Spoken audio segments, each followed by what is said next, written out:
8 o'clock for me. What? Now 9.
Their players were cut from a different cloth. Renegades with faces only a mother could love.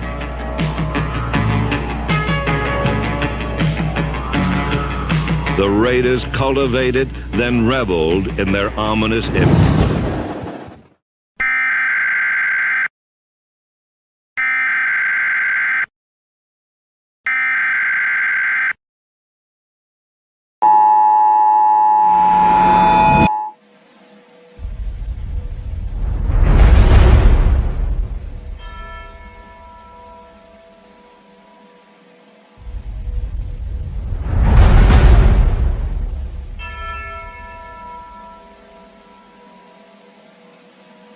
The king and his men stole the queen from her bed,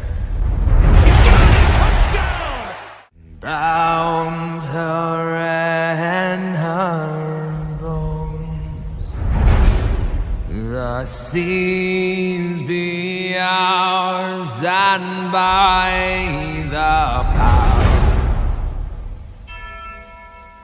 where we will roam.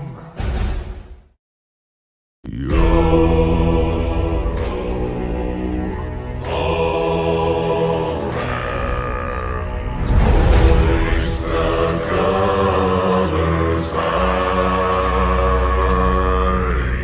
heave ho.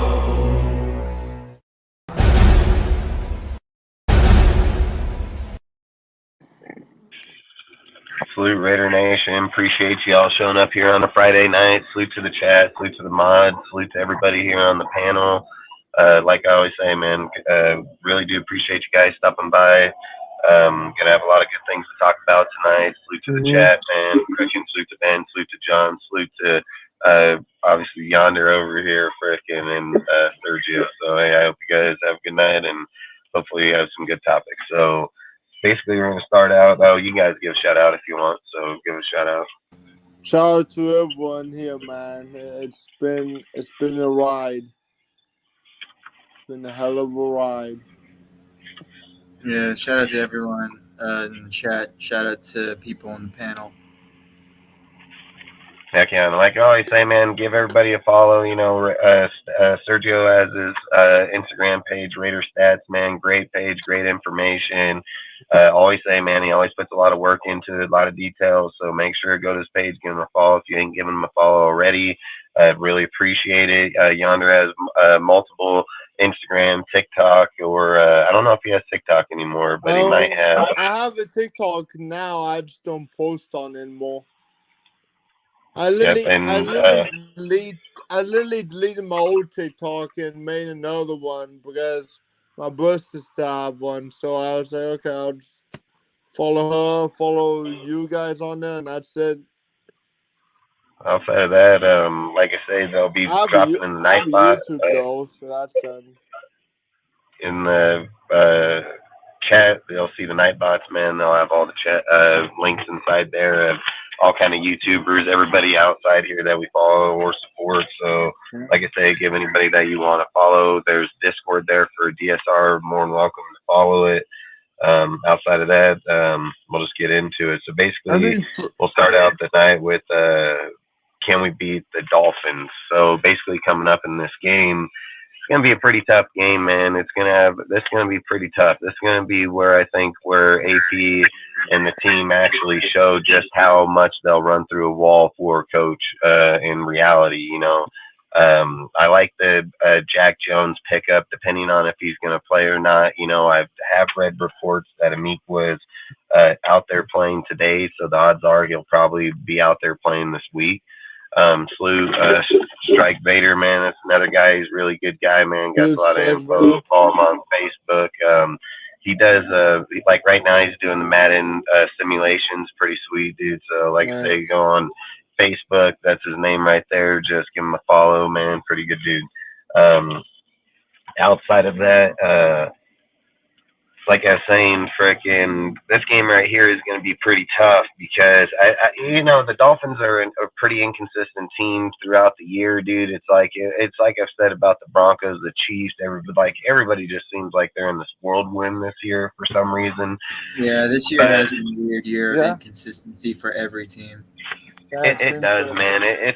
It's all over the place. It feels like, and I feel like in this game, it's going to be a true test for AP, uh, Bo Hardigree, Aiden. Aiden's going to have to score touchdowns, man. Like he's going to have to score touchdowns. There's no doubt about it. And unless that defense just massively shows up, and listen, I'm not going to sit and say that they can't. I mean, they've obviously proved that against most teams, they've been able to get the job done. I think this team's going to be a little bit of a different story for dang sure, and especially that they're getting what's the halfback's name, man? I can never remember that dude's name. Long story short, they're getting their track star back, dude. So he'll Yeah, be here. yeah, they're gonna play Luke Clark, Raheem appreciate you, bro. Moistert and Salvin Ahmed. Yeah, so they're going to be getting their players back here, and I just feel like we better be on top of our game. I think that Jack Jones was a great pickup as long as he's going to play. And again, it'd be kind of unrealistic expectations to think he's just going to come out and do something. The guy been here less than a week, but again, we'll see. And long story short, I don't know. What do you think, Sergio? Like, what's your opinion on it? Not Monster. Monster he is another badass motherfucker, but it's the other guy, man. It was the dude that had the 200-yard game when they played the Broncos and got the 70 points put on him, and then he had a few good games right there, Yeah. 100 yard plus. Then he got that injury. They put him on IR, and then he's just coming off IR right now. But he's a straight track star, dude. And did you say his name, Sergio? Yeah, it was Salvin Ahmed. Yeah, the guy is he's a beast. And I've said, like, this game's going to be Yeah. different. It's like I give our team, like, I give Aiden and the defense of the team for the Jets. But the one thing that I always keep in mind, and like I said, we did what it took to win that game. I do not discredit anything inside there. But we also can't discredit that Zach Wilson was not supposed to be the quarterback. It was supposed to be Aaron Rodgers. And I always say with a guy like Rodgers, it most definitely changes the way that the game is played. Now, I am not going to go by what ifs, this and that. I hate that type of shit. I just, in my mind, those are things that I acknowledge while I'm watching the game. So we did what it took to win that game. That's all that matters. In this game, you're going to be having Tyreek Hill, Waddle, the halfback. You got a lot of monster. You got a lot of good dudes over there, dude. You got Cedric. I mean, you got a lot of good players there. So it's not like Alec Ingold is going to have his revenge against us. Lester Cotton is apparently going to be the starting guard. Dude, I mean their defense is freaking even more ruthless, which we'll talk about in a little bit because that's a different topic. But outside of it, what do you think? That they have longer players. That's the reason why. That's what I was going to say. Heck yeah. For mine, what do you think? You already said it. What do you think, Sergio? Like, what do you think about going into this game? Like, what do you feel about it? I mean, to me, it's kind of scary because, I mean, it's a similar feeling that I felt about the Jets. Because one thing I said about the Jets is because, like I said, this is a game where Zach Wilson will randomly play elite out of nowhere.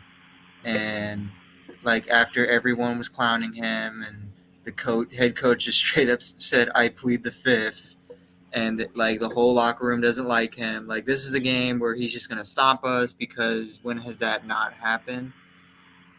And then with this game, not really just Raider fans, but other fans are kind of like in agreement that either this is a game where like Tua just randomly has a malfunction again in a game, or Tua just drops like 5 touchdowns on us and Tyreek Hill just goes like 200 yards on us randomly.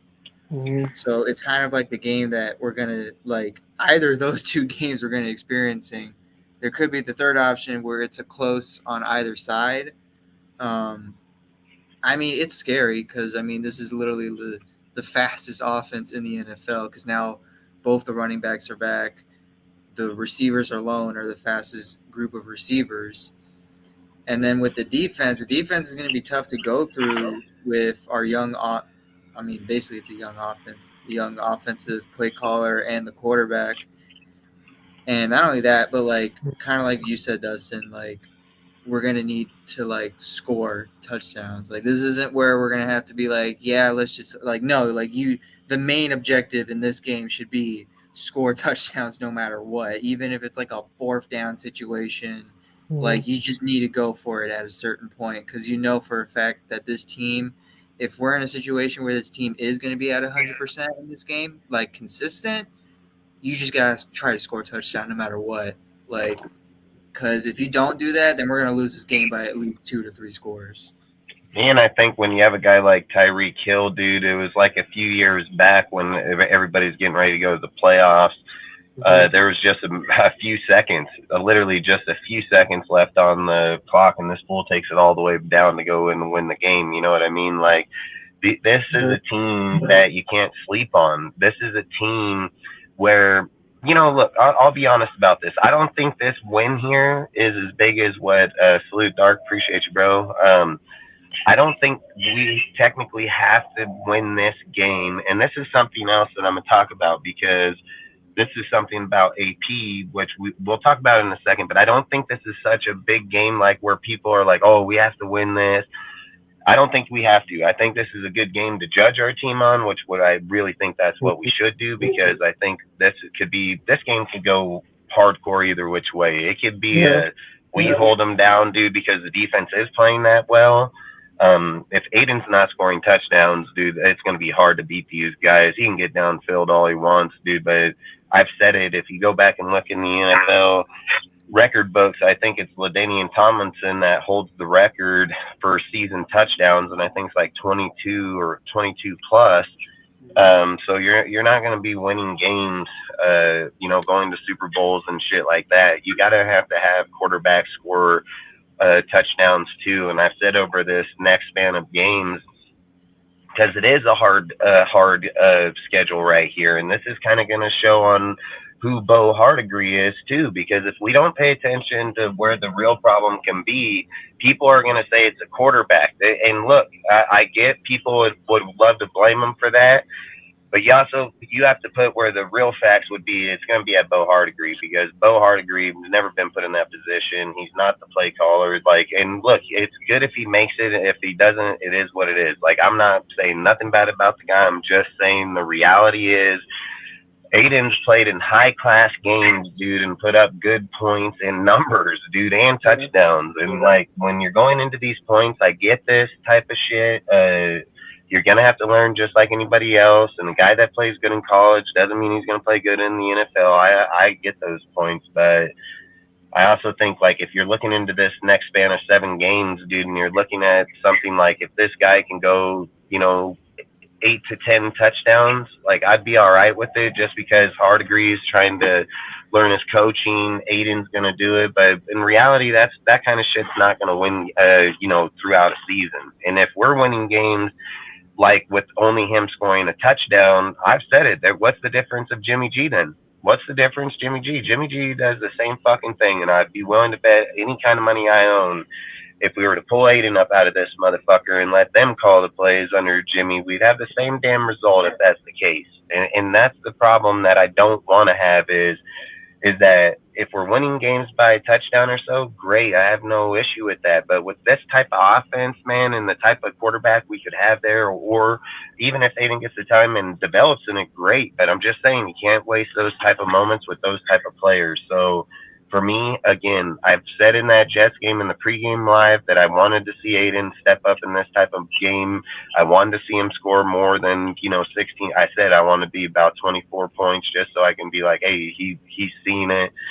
In this game, you're going to have to. I mean, I think if the way this game goes down, Tyreek is fucking burner, bro. And our run defense has been trash. Like, that's the reality. And you may get hits here and there where they're showing up with Tillery and so on, but is Tillery going to show up in this game? He ain't showed up 10 games before that game, so or 9 games, but I'm just saying, like, I just pay attention to the whole things. I ain't just trying to look at one game and be like, yep, that guy's going to be like that the whole rest of the time. So I think Yeah. in this game, for facts, if I think it's a good judgment game. I think it's somewhere that I mean, fuck, let's be real, dude. The Broncos kept the fucking Chiefs to 9 damn points.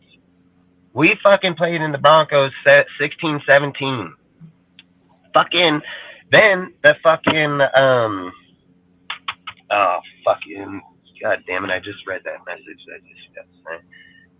The fucking Chiefs play the Dolphins over in the UK, dude. Fucking 21-0 those motherfuckers all the way up into the second, third fucking quarter. Yeah. Finally they come back, dude. Have a good chance to come back and win that shit. But what my point is that the Chiefs defense, dude, they've kept every single team for the most part, I think less than 24 points this year, dude. And then not only that, the offense outside of Kelsey and fucking the halfback, dude, the rest of the guys are just mediocre ass players. So I think what I was gonna say is in this game, and I don't want to get off the subject of what I want to talk about because it is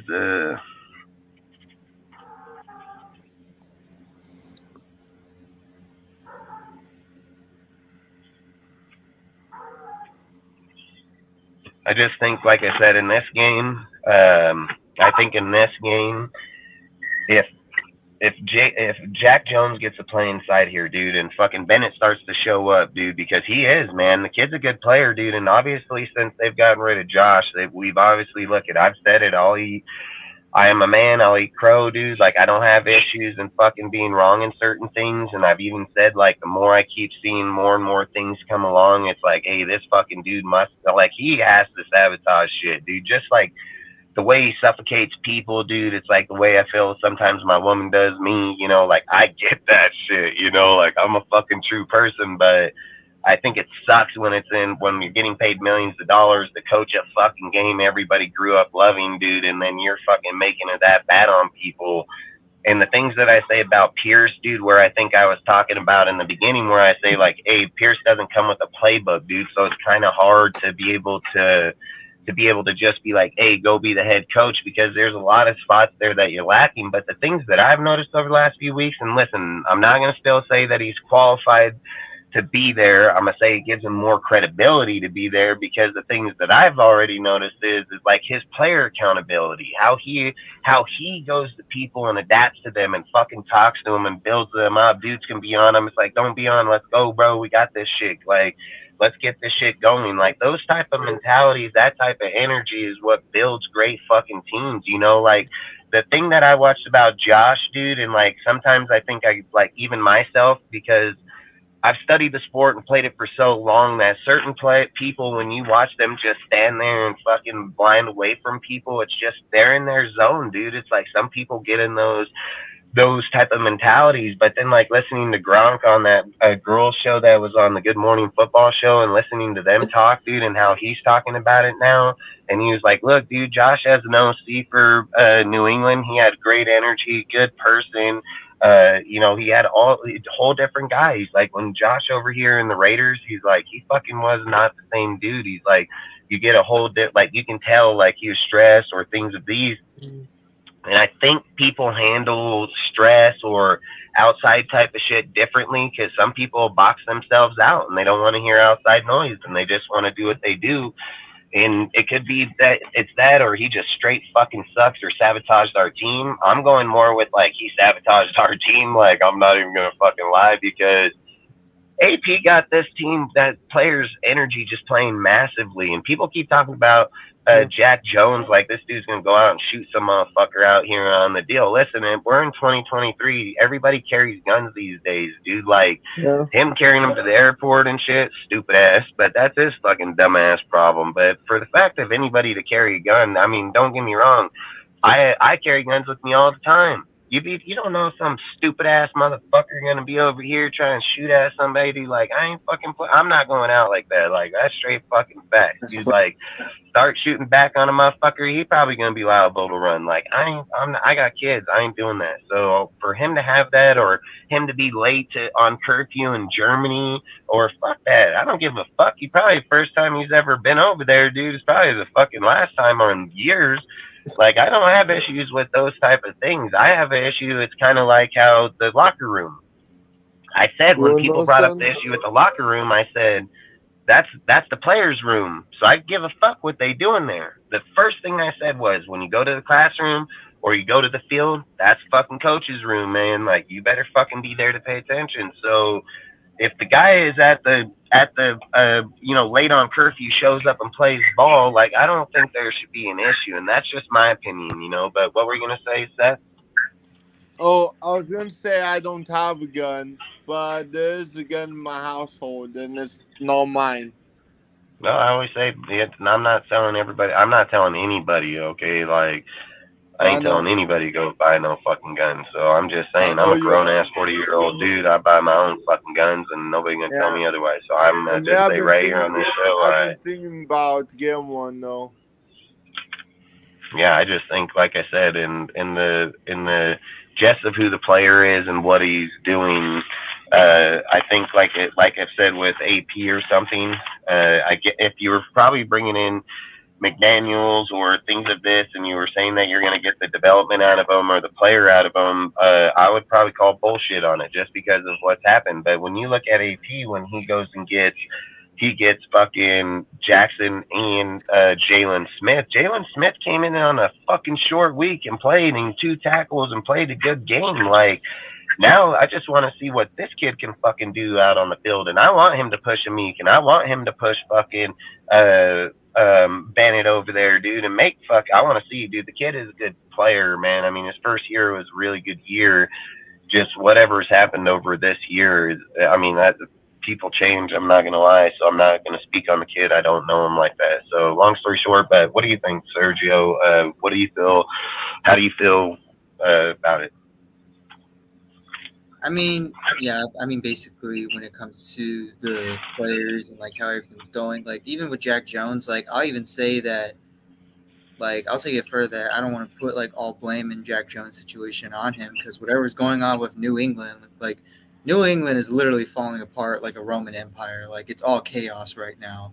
Like like Patriot fans don't even know what to do because they never experienced this before. Meanwhile, we Raider fans experience this like as if it's a normal Tuesday, and it's fun to look at it because of it. But anyway, like when it comes to the players and stuff, like even like not even just the players, like you look at our media team and the stuff that they're posting, and you're like, wow, you guys haven't been posting like this for the past 2 years. Now, coincidentally, all of a sudden, you guys are actually making some really good posts and really good edits and stuff. I'm like, that got me really weird about it. Like, I don't know, like this whole thing has been super weird. Like once we like shift to the new head coach, but I mean, I kind of like it so far, just like how it's doing. But I just need to see like results where I can at least be satisfied for a remainder of the time. But like I said, like there hasn't been enough results. Like it's kind of why I'm still looking at like any possibility of a head coach candidate. Like a lot of like we say like on this channel, like a lot of Raider fans nowadays is very, I don't want to say emotional, but very deeply attached to anything that's kind of like this.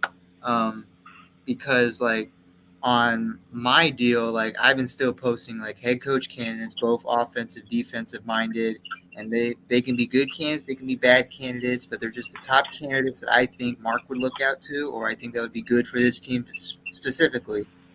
And it's the same thing every time, where it's like top three things every time. Stick with AP. We don't need a new head coach or stuff like that. And I keep saying the same thing. It's only been 2 games. Like Mhm.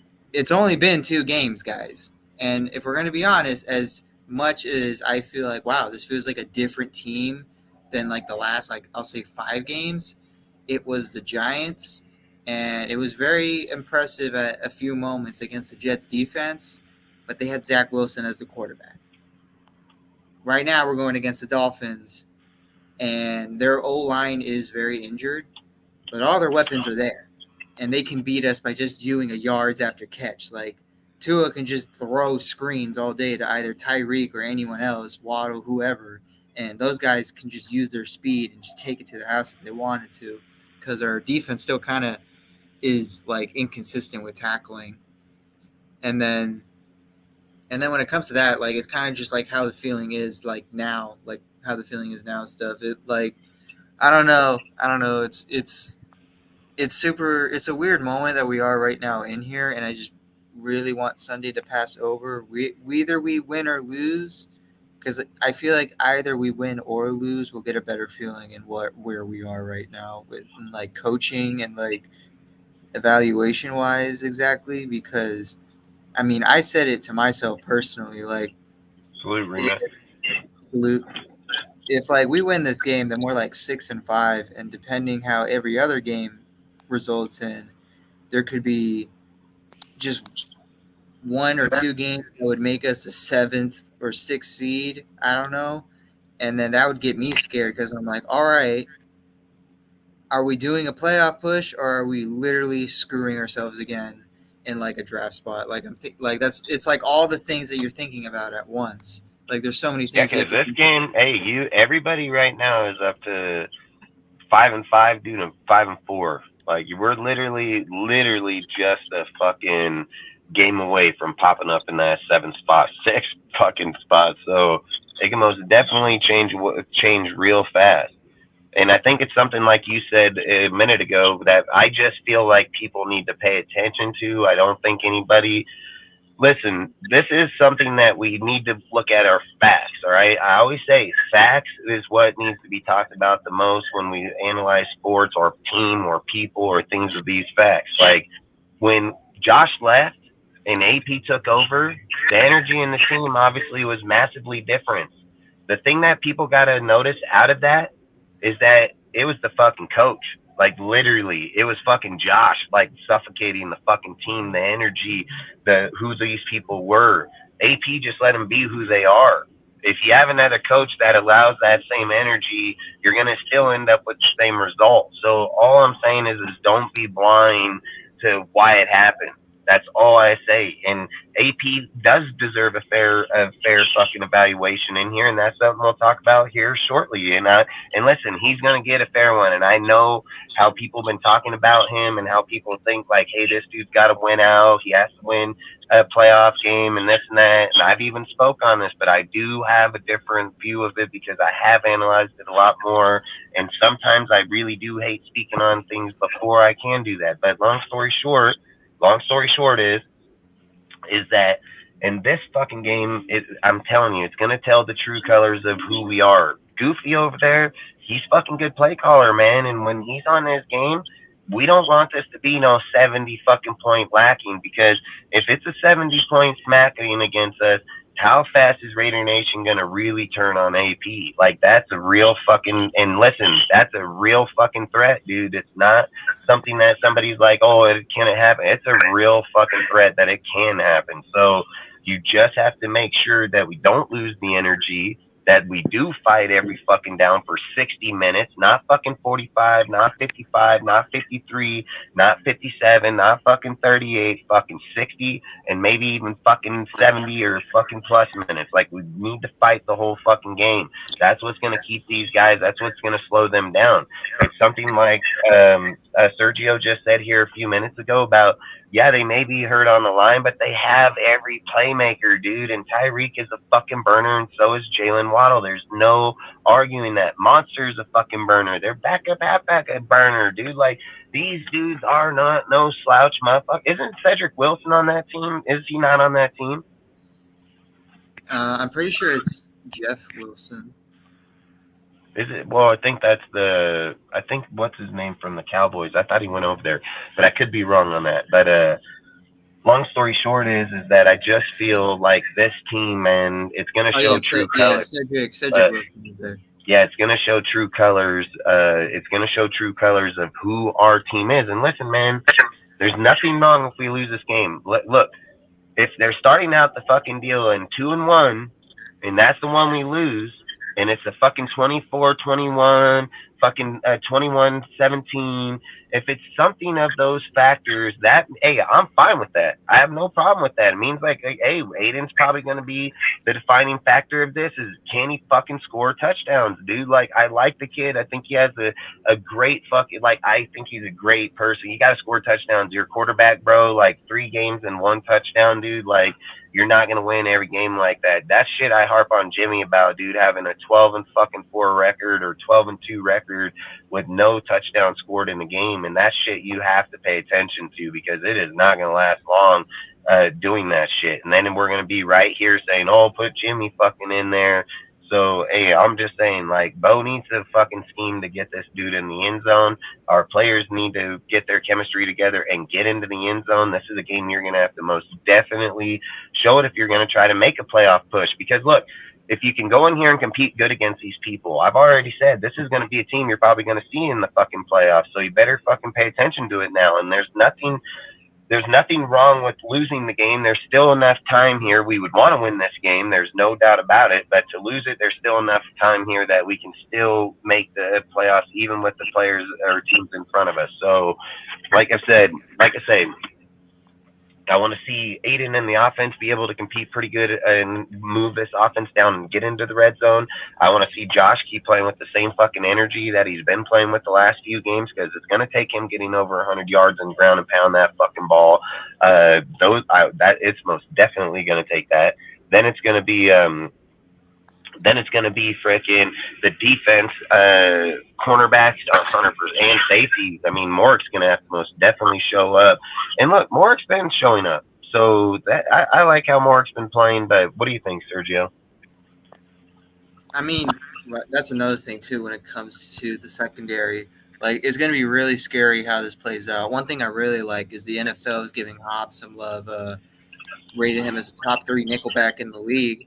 So that's very nice. And I mean, in all honesty, I mean, that's probably why they probably got Jack Jones just in case any situation. I mean, Amik was in concussion. So they're like, man, if Amik is not going to be playing, we're going to need someone that's going to help, like, switch out with Hobbs on the inside and outside. So that's probably why Pierce was like, hey, let's just grab freaking Jones, like, right now.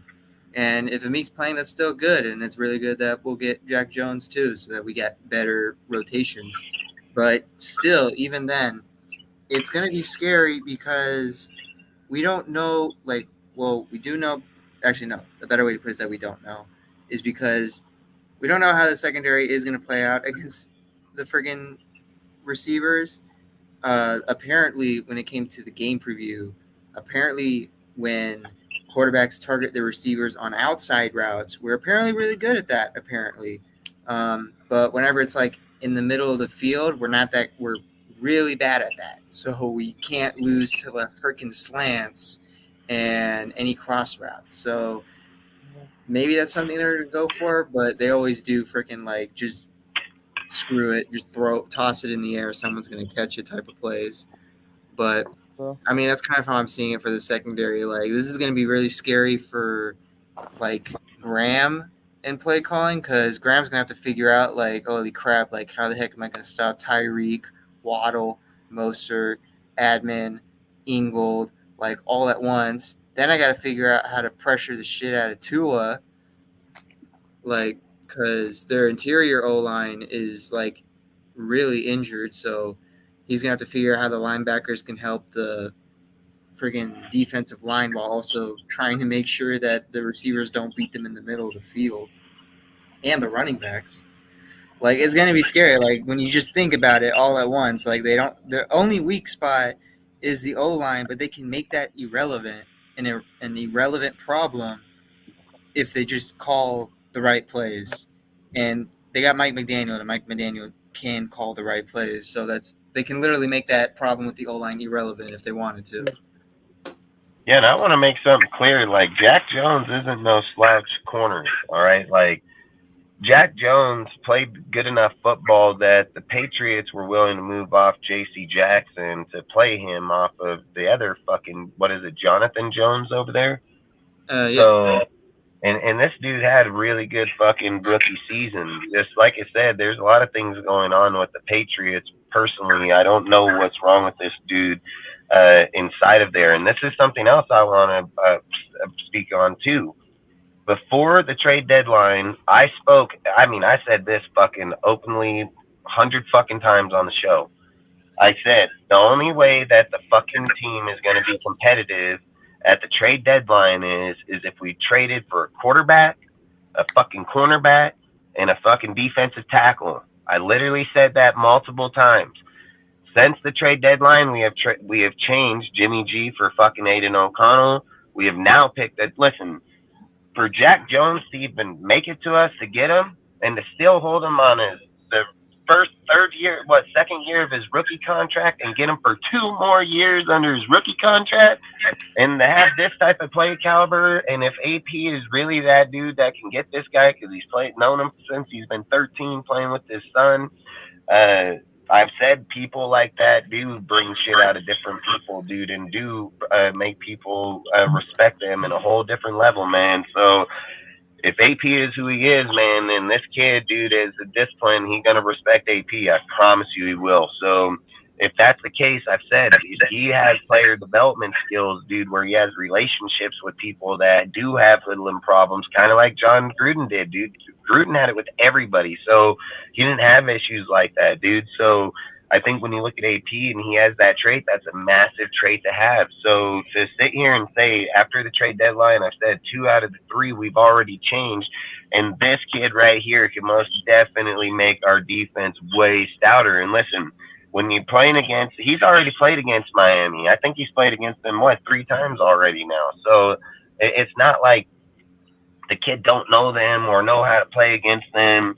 I think he was a great ad, dude. And I think and look, asking him to come in right now and just be a great player, I think it's going to be a lot to ask from him. But I think if you're asking him over the next few weeks and his development's working good with the team and eventually he gets to take over somebody's starting job here or rotational job, we only get better. Like, we're only going to be a better team. So I think he was a great ad as long as he came here to play, not party and fucking do other shit.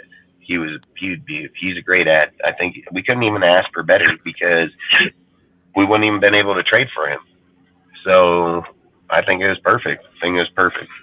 Yeah, Champ Kelly as a manager, he is, even though like it's a few moves, it's been really good moves, like starting out as the interim GM.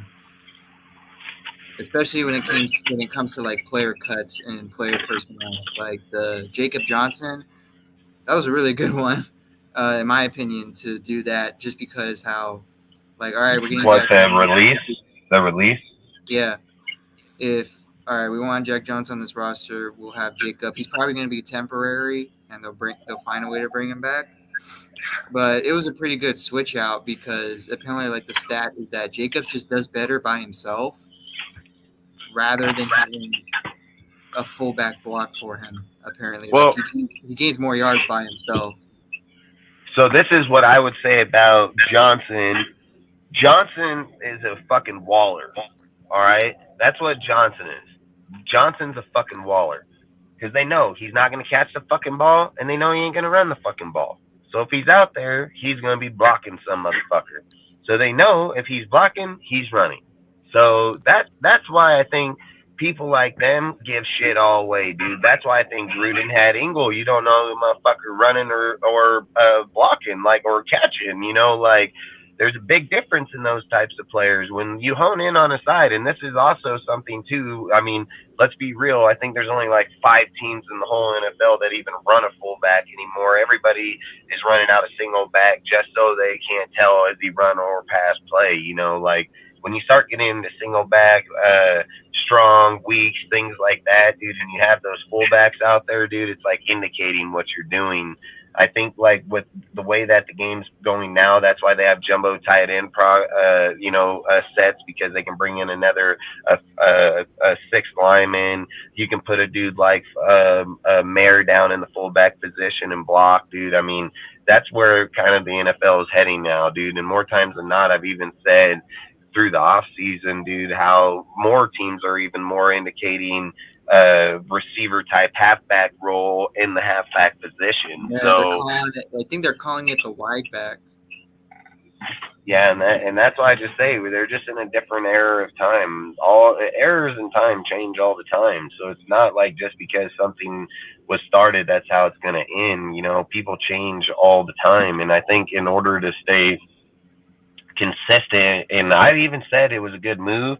I've spoke on that. I think that fucking Johnson was gonna get released even in the time because he just don't fit inside there. And I've said he's a baller. Like certain people are just most definitely real like honed in. I like the fact that if he was under Gruden, that would have probably been a great ad, you know. But the way that they used him here, he don't even has he ever even caught a ball? You ever been thrown a ball? He Like hasn't been given a rushing attempt nor a passing play. He's just literally been blocking. yeah, that's my point. That's my point. Every fucking time guy goes in there, they're gonna know. So that's all I'm trying to say is that I think with the way that we're going, it was probably a good cut. Um, what do you think, Seth? You have anything you want to add? Um, that's a good question. Oh, I'm on the wrong website. There we go. I think it's like I think it's like very interesting on how we I don't remember what we were talking about now. I was looking at stuff. Uh, Probably, I was Sorry, just that's saying my you about. bad. probably I got was just saying distracted about. by the website you're on. He's watching some donkey Oh, I midget was porn on over there, YouTube dude. and looking Fucking at straight up. Discord and all that crap. You're looking at penis. We get it, bro. Fucking. Uh, I can Over, only hey, dream, he's over here bro. looking at fucking penis, some donkey fucking midget porn, fucking, No, and no, forget I was looking more what we're at doing pussy. here. Uh, Oh, it's what listen. most men should be. You should like girls, that's for sure. Um, I what I said well, at was, least is I'm what do you not. think At about the least I'm release not of into Johnson? guys. What do you think Well, about the release of Johnson? I think it's very interesting on that. It's like I really haven't kept up with his career. I really All right, well, haven't. It's good take. interesting. I didn't even Good know he take, was man. on the team. That's a fantastic take. Um, so What's up with that? what do you think, Sergio? Do you think at the end of the day, do you think that our defense can face up with Miami's offense? You would And have to. remix, if you're here and you can talk and you want to talk, just let me know because I'll talk to you too. But I do know that you do work, so we'll let it be. Just let me know, man. Um, but what Uh, do you think, Sergio? you would have to pray. You would have to pray that this team would keep Miami under, like, I'll say 20, maybe 28 points, like 4 scores. Keep them under 4 scores. Um, that would be pretty impressive if they do that. Like, and like the whole reason why is because, and then some people will say, well, other teams have done it before, but we aren't other teams right now because right now we're under, I won't say a new regime, but I will say like under new management. Like this isn't the same Raiders that much anymore. So we don't know what this team is right now. Like, because now it's just different a little bit. But when it comes against like this offense, like this is why it scares me. Because like with the Jets, okay, you show what you can do against literally the best defense in the NFL with the trash QB. Now, what can you do with the Dolphins if, say, the Dolphins aren't going to be inconsistent and they're going to be good? Are you going to try to outscore them? And if they are inconsistent, are you going to take advantage of that? Like, what's going to happen? Like, that's kind of what I'm hoping for. Like, we can't just rely on Hobbs playing everywhere, Spillane playing like the linebacker version of Max Crosby, and Max Crosby being Max Crosby like every game on the defense. So I don't know. That's just what I'm hoping for. Is like, I guess I'm just hoping that the defense, even if the scores are allowed, you can get those turnovers that will help out the offense a little bit. Yeah, I mean, I think it's going to most definitely take some turnovers to win this game. Like, if we're just being real, it's gonna most definitely take some turnovers and some stops, and then it's gonna take some deal on Aiden to be able to make some plays out of there. Like, you're not gonna be able to get turnovers and not put points on the board. Like, is basically what I'm saying. Like, if you get turnovers and it's a 3-and-out right away, that's not going to be good for us. And again, it's not like the Dolphins defense is just playing at this high, expectational level. They do play pretty well. They do have a really good team. Ramsey is back there. So it's not like you're sitting there playing the same old team that they've been playing against other people for most of the year. I've always said it's unrealistic for a player to come back and act like they're just going to change right then and there. It will take time. So for me, I've said, man, this is going to be a tall tale of where we stand. Like, I'm just going to be honest. It's just going to be a tall tale of where we stand. I'm hoping that we can beat them in a close game because I think that's what it's going to most definitely come down to. Um, the things that kind of give me hope is just about the the Lions game.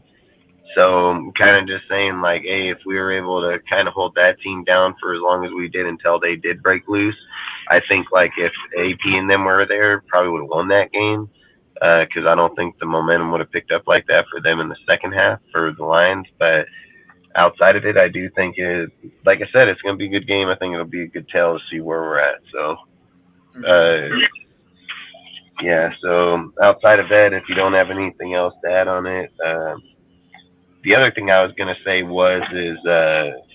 basically ask on that one is what do you think about how will our offense face up against Holland, Ramsey, and Howard, and Bradley Chubbs, and Christian Wilkerson, like, and the linebacker and the other fucking guy? Like, how do you feel that our offense will hold up against that defense? Do you think that we have an offense that can go score points and not get a fucking 30-6 fucking score put up on us? I think when it comes to our offense against their defense, like I'll start with the run game. I hope the run game goes like maybe I won't say exactly, but I'll say in a similar situation how like the run game was against the Jets, like having literally like the top two rated linebackers in the league struggle to stop Jacobs, and then you have the defensive line pass and rush game. They don't even need the blitz. They're rated at having like the second least blitz attempts in the NFL. Yet they can still get to the quarterback and running back. I'm hoping that you have a similar situation, like similar production with the run game. Um, when it comes to the pass, though, like obviously like the same thing over and over. Like Aiden, when we make it to the red zone, you got to score a touchdown. Like because we're not going to rely on Jacobs every time to try to score the touchdown or some trick play like give it to Jacoby, give it to Tucker. Like we're going to need more like passing touchdowns if we need them. So the run game, I'm hoping we get something similar, and I think we could if the chips do fall well for us. Passing though is a little scary though, especially their secondary could get something out of O'Connell, especially their linebackers. Colton Miller's back, so that's a plus for us a little bit.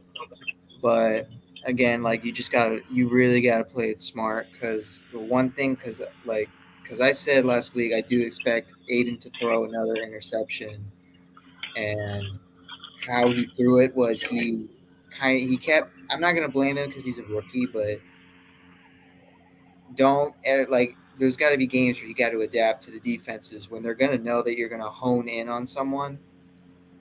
Like for a little too long before you throw the pass, and that's something that Aiden's got to work on a little bit, which is how the turnover happened. Like the linebacker knew right away, like that it was going to happen, and that's just something I'm hoping that Aiden can fix for this game. Because if it doesn't at least get fixed a little bit, like then we're probably going to make like at least two turnovers. Like whether it's a fumble, an interception, two fumbles, two interceptions. Like it's how I would expect it. Do you think that Aiden's going to get sacked up like the Charger game in here, or do you think he'll be protected like he's been mostly taking care of the last few games?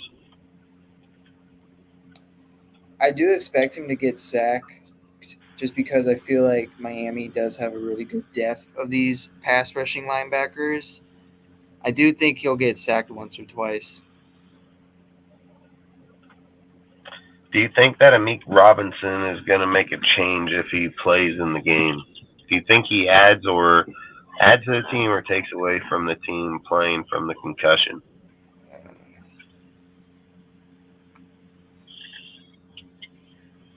I will say,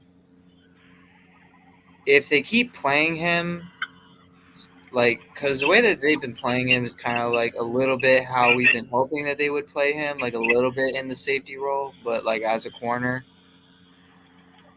I'm hoping that they would keep him like that a little bit, where he's just the guy that's just trying to make the turnover, but like isn't one on one with someone all the time.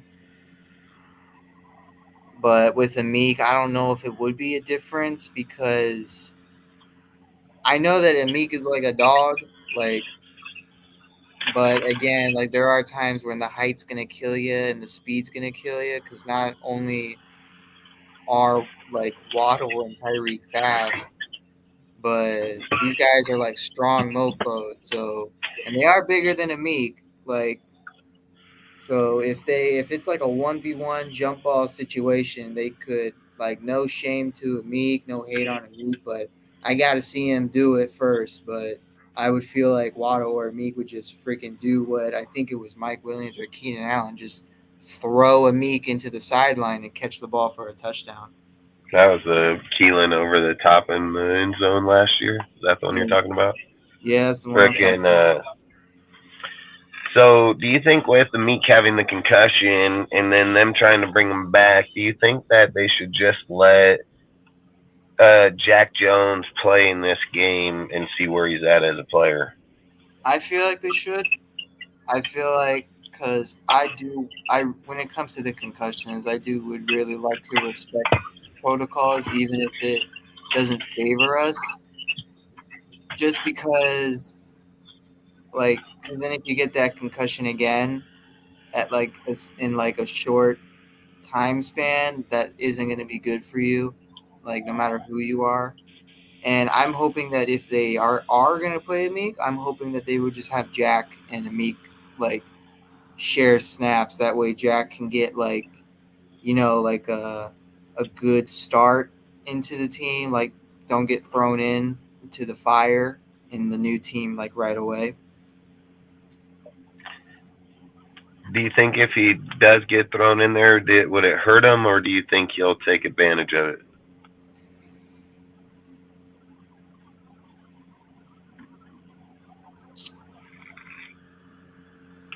Honestly, I do think it might hurt him a little bit. Not like too much, but I do think he will get beat in a couple of plays.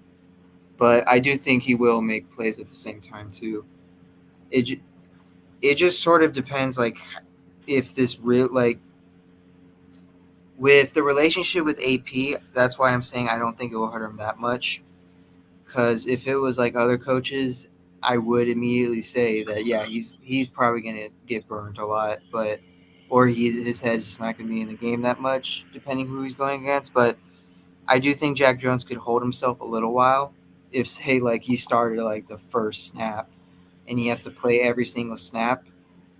I would say like out of 100 snaps, he could probably hold like 60 to 70 on his own if he was thrown into the fire.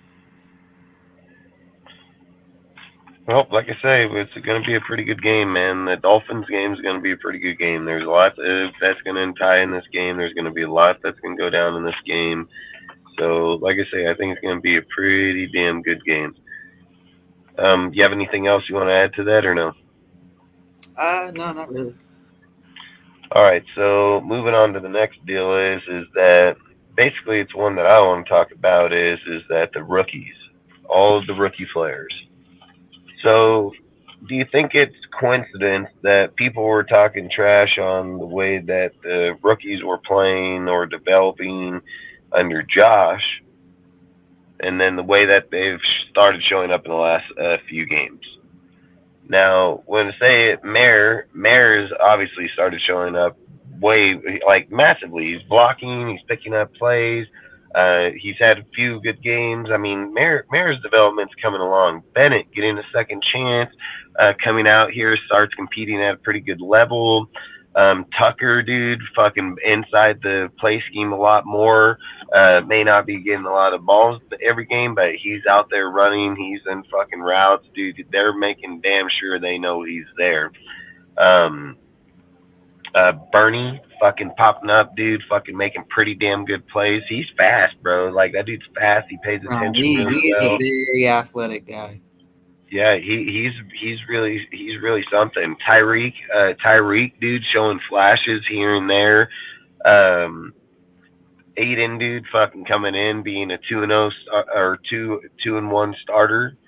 I mean, you think about it. Derek Carr, when he started out, dude, he went 10 games without even a win. You look at Aiden, dude, with the way that the team's going, not even getting touchdowns. He's a 2-1 starter. I mean, how do you feel about the rookies? Like, what's your opinion in the rookies and the development and where they're at? Do you think that that these were some good picks? Do you think that they're failures? Like, what do you feel? Because even like fucking Nesta, even like Young, AP's made it clear that if they show up that week, they're going to play the best players that week. And he's even said the reason that some of these guys are not taking the snaps right now is because the veterans of late have started showing up. And he said in Tillery, Belay, fucking Jenkins, fucking Butler, like that's why. So basically, he's saying that if in can't or in practice throughout the week, that if those players, if rookie players are better than them, then they will take the snaps that week. So he just said as they start to get down the stretch here, he said that they were sprinkling them in here and there throughout the deal so people can see. But he did say as they get down the stretch here, he's going to more hone in on more the veteran or who's playing well. They're not going to, more have that approach as the team if the team starts winning more towards the end. So, but what I was going to say is like, what do you feel about our rookies halfway through the year? I mean, it's kind of like how we thought about it, like the beginning of the year. Like some of these guys are probably going to be really developmental, so a lot of people are probably going to hate on them a lot, and then we're going to be like, well, they're developmental. Like it's probably better if you do throw them in a little bit though, like have them do trials and errors so that they learn from mistakes and stuff like that. Like I remember beginning of the year when people like hated on Michael Mayer, and I'm just like, Jimmy's just not throwing the effing ball to Mayer. Like the stats literally say that Mayer has one of the best like wide open routes out of the tight end. Time separation. Yeah, He was as one a of the rookie. top. Yeah. So is Jimmy just not throwing the freaking ball to him? And his blocking, like he got better at blocking like as the games went on. Does he make a few mistakes on blocking? Yeah, Jets game, I liked some of the blocking he did. Other blockings, I'm like, now you got to finish the blocking or you got to shift the player that way because that's how Jacobs got tackled right there. That's how Adams got tackled right there. And but yeah, Mayer's coming out really fine though. And I just love it how Raider Nation completely did a 180. Like, oh yeah, this dude's a beast. He's like the next Gronk, the next Kelsey. And I'm like, all right, whatever. And I mean, I really loved it. That's how everybody is, dude. They're bipolar as hell. One week they're one way, the next week they're another way. Like you know as well as I. I mean, they're too bipolar when it comes to individuals. They can't just hold their opinions. They can't hold, fair evaluation or things like that. I mean, I've said even when they brought up the Tyree deal, I said I'm not hopping on that train. I said that guy's going to be a good player. He had one of the worst injuries. Like sometimes it takes time to get good. You know what I mean? And so, Tyree too. Tyree's been getting slowly better each game. Like he's been showing. Hey, he's bringing up more and more, and Kuntz is showing up more. That's what matters. Especially in pressures, Tyree is definitely showing up. Even if like some stat sources are like, well, he's not doing that much, but then other stat sources say, well, he actually is. It's just that some players like Kuntz or like Tillery are just benefiting off of it whenever they're on the field with him at the same time. And I mean, not taking anything away from Kuntz, because like Kuntz is having his moments where he's getting better and better. Like the more you put him in, and then when it comes to the other rookies, Nesta and Byron, I'm hoping it's not another like Butler or Neil Farrell situation, because I feel like Nesta definitely, I feel like, is definitely someone that like should be kept an eye on whenever like they're ready to have him be there as like a legitimate player. Byron, he's probably still in a development a little bit. Um, Bernie, I'm very excited for Bernie, especially if Antonio some way somehow just stays, because Bernie's just gonna. I'm hoping that Bernie legitimately just becomes like a dog, like Spillane, and then the other rookies like Tucker. Tucker, everyone could agree, like at least for the past several games, like Tucker should be out there, like either Carter, Tucker, like throw the speedsters out there. Like you don't have a single speedster out there to help out the offense, to help out the run game. Whenever you have Tucker out there, coincidentally, run game immediately fixed, passing game immediately fixed. Like it just got fixed just like that. Like, and now with Bo Hardegree calling these trick plays, now teams are getting a little more scared, because they're like, all right, we don't know if they're gonna give the ball to freaking Jacoby as like a run. We don't know if they're going to give it to Carter as a run or maybe a short route. We don't know if they're going to throw the ball deep to Tucker randomly, because they're having Tucker and Carter on the field at the same time now. Like, that's something I like to see.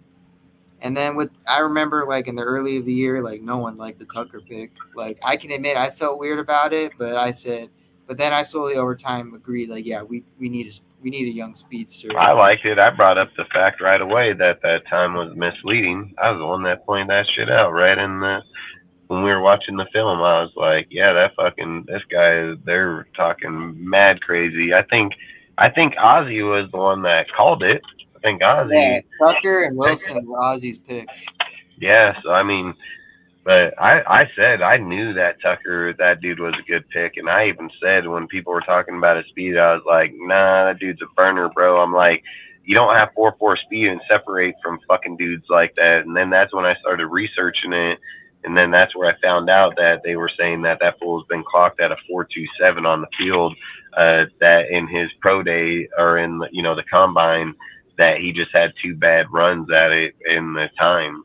But I knew when I was watching the film, I was like, nah, that guy is fucking burning dudes, man. Like, there's no You can way. see it, like during preseason and some of the snaps that he plays during the field. Like he's definitely a burner. Damn right. And if Aiden hones in on him getting separation off of the go and deep field, I mean, they're gonna have a good connection as time to go. But that's something they got to think about. That's something you need to push every game. Every single game at some point, no matter if it's in the beginning, second, third, fourth, or not, at some point in the game, I think you need to do it twice a game, because it's there. You know what I mean? Like, you have to make it known to teams that, hey, you get caught fucking sleeping, Tucker gonna go take it to the house. And like I said, the overthrow for Aiden, that, for me, it shows he has a big ass arm. So I don't give a fuck about the overthrow that caught the ball. The thing they need to pay attention to is that when Aiden fucking starts to figure out that type of depth and know his control, man, that's a touchdown. If he hits fucking Tucker in stride, fucking just dot him, clack, fucking like something like Derek would have done, fucking just put it right in his fucking glove, he's gone. He's fucking gone right to the house. But the fact that he had to fucking get out and fucking run and dive, obviously took away from there. But that's all I'm saying. It's something good to look at. He's a dangerous fucking player, man. Dangerous player, and I'm glad we have him on the team. But you can keep going. I didn't mean to cut you off. Oh no, you didn't cut me off. But outside of it, I think, like I say, with the rookies, man, I think, in my opinion, I think a lot of them are coming along, dude. And you got to remember, we're only at game 11. So we still have 7 games to go. I mean, it's still a lot of football left here, and then depending on if we do make the playoffs or not, I've said in the past, man, in the beginning, I I want if we were gonna play Jimmy, I didn't want to win. I said if the whole time I said if you're just not gonna play Aiden, it's just dumb as shit. I said that if Aiden took over this team, and I said it in the off season, said it through the camp, said it in preseason, that if Aiden took that team, we'd be 10-7 or 11-6, dude. I mean, I said it multiple times. I bet on it that we would be there. I mean, I've spoke on it numerous times about where the team would be. It's not coincidence that we're winning games and that look, we have a chance to still hold that record true. So it's not like the record can't be. And just like I say is that if our team is able to win, I get that people are like, well, we should take a quarterback, this, that, and the other. I would just have to disagree because that's the reason why I wanted Aiden to play, because you don't go and pass on a fourth round player that has the upside of being a great quarterback. That's why you draft those guys in those spots, because more times than not you can tell right away they're no good and it's just a pick. It's gone, dude. But you know he has the talent. You know he can get it done. So I think as time goes forward throughout this year, it's going to be a big indication. Can he score touchdowns or not? And if he can't score touchdowns, then yeah, you need to look for a quarterback. But let's be real, man. If Aiden starts to pick up his quarterback, they start picking up the play. Even if they have to switch off a bow and go get a real offensive play caller, there's nothing wrong with it. That's just how the NFL works. But the thing is, we can most definitely get a fucking corner DT that matters in that first round. That's gonna be a great at it, you know. And that's the things. That's the things that I say, like, that's where you make us way better. Getting the quarterback, I feel, will set us back because we have one here right now. So if that pick don't work, it's gonna suck, man, because we need it to work in order for us to be able to go forward going into this next draft where we're gonna be drafting a position of need, like literally a corner or DT. So like I said, and when you can get a first round with the 15th or wherever it may be, 20th, that matters. It most definitely matters. So like I said, I hope Aiden does the best, man. But this is gonna be a tough journey right here, man. I'll just be honest. So, but you have anything else you want to add on the rookies or no? Nah, I mean, I guess one last thing is just I'm happy that we're seeing more of them, like more of them get their plays in, like because that's something that like I feel like that we should see. Like I'm fine if like you need them to develop, but you also need them to develop on the field, like as a starter. Like you're not doing them any favors if you're just gonna have them just do nothing all year. Like we got to see what they got to do at least half a year. Like give us half a year of them as starters. That's But true. yeah, You have nothing to lose. I mean, you have nothing to lose. Throw them out there, let them see. Fucking, they do, they do. They don't, they don't. I mean, it's just what it is, you know. All right. So moving off of that topic, here's another topic. You know, since last few games, you know, and it's kind of crazy to even think about it, is that you have Josh Jacobs, right? He starts out the season struggling hard fucking core. Like motherfucker literally got negative games, 30 fucking yard games. He's just having horrible fucking games. You know, it kind of just speaks how bad the NFL is this year in halfbacks because where are we at? We're at week 11. And what is McCaffrey at? Fucking 700 yards leading? I think 754. Yeah, and then we got Jacobs in third at what 600 and 650 or six something right there. Yeah, let me So see. So yeah, Jacobs has he's got 622 yards and like five. 622, Yeah, and he's got like five and touchdowns. where is he ranked third? Isn't he third on that list, or is he Yeah. farther down? No, he's ranked third.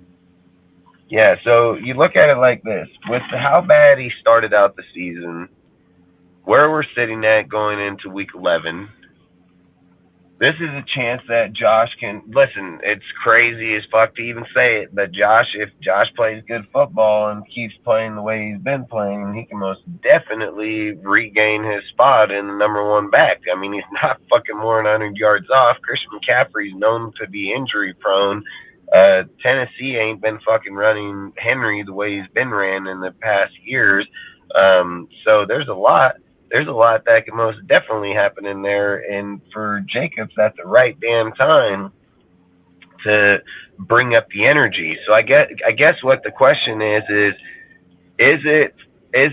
a fluke deal that Josh is starting to pick up his 100 yards a game again, or do you truly believe like this Josh is back and Josh and the Lions back and that we can protect him now out of nowhere, that we can protect him and that he's going to go forward being that 100-yard back again? Do you believe it, or do you think it's just the teams we played?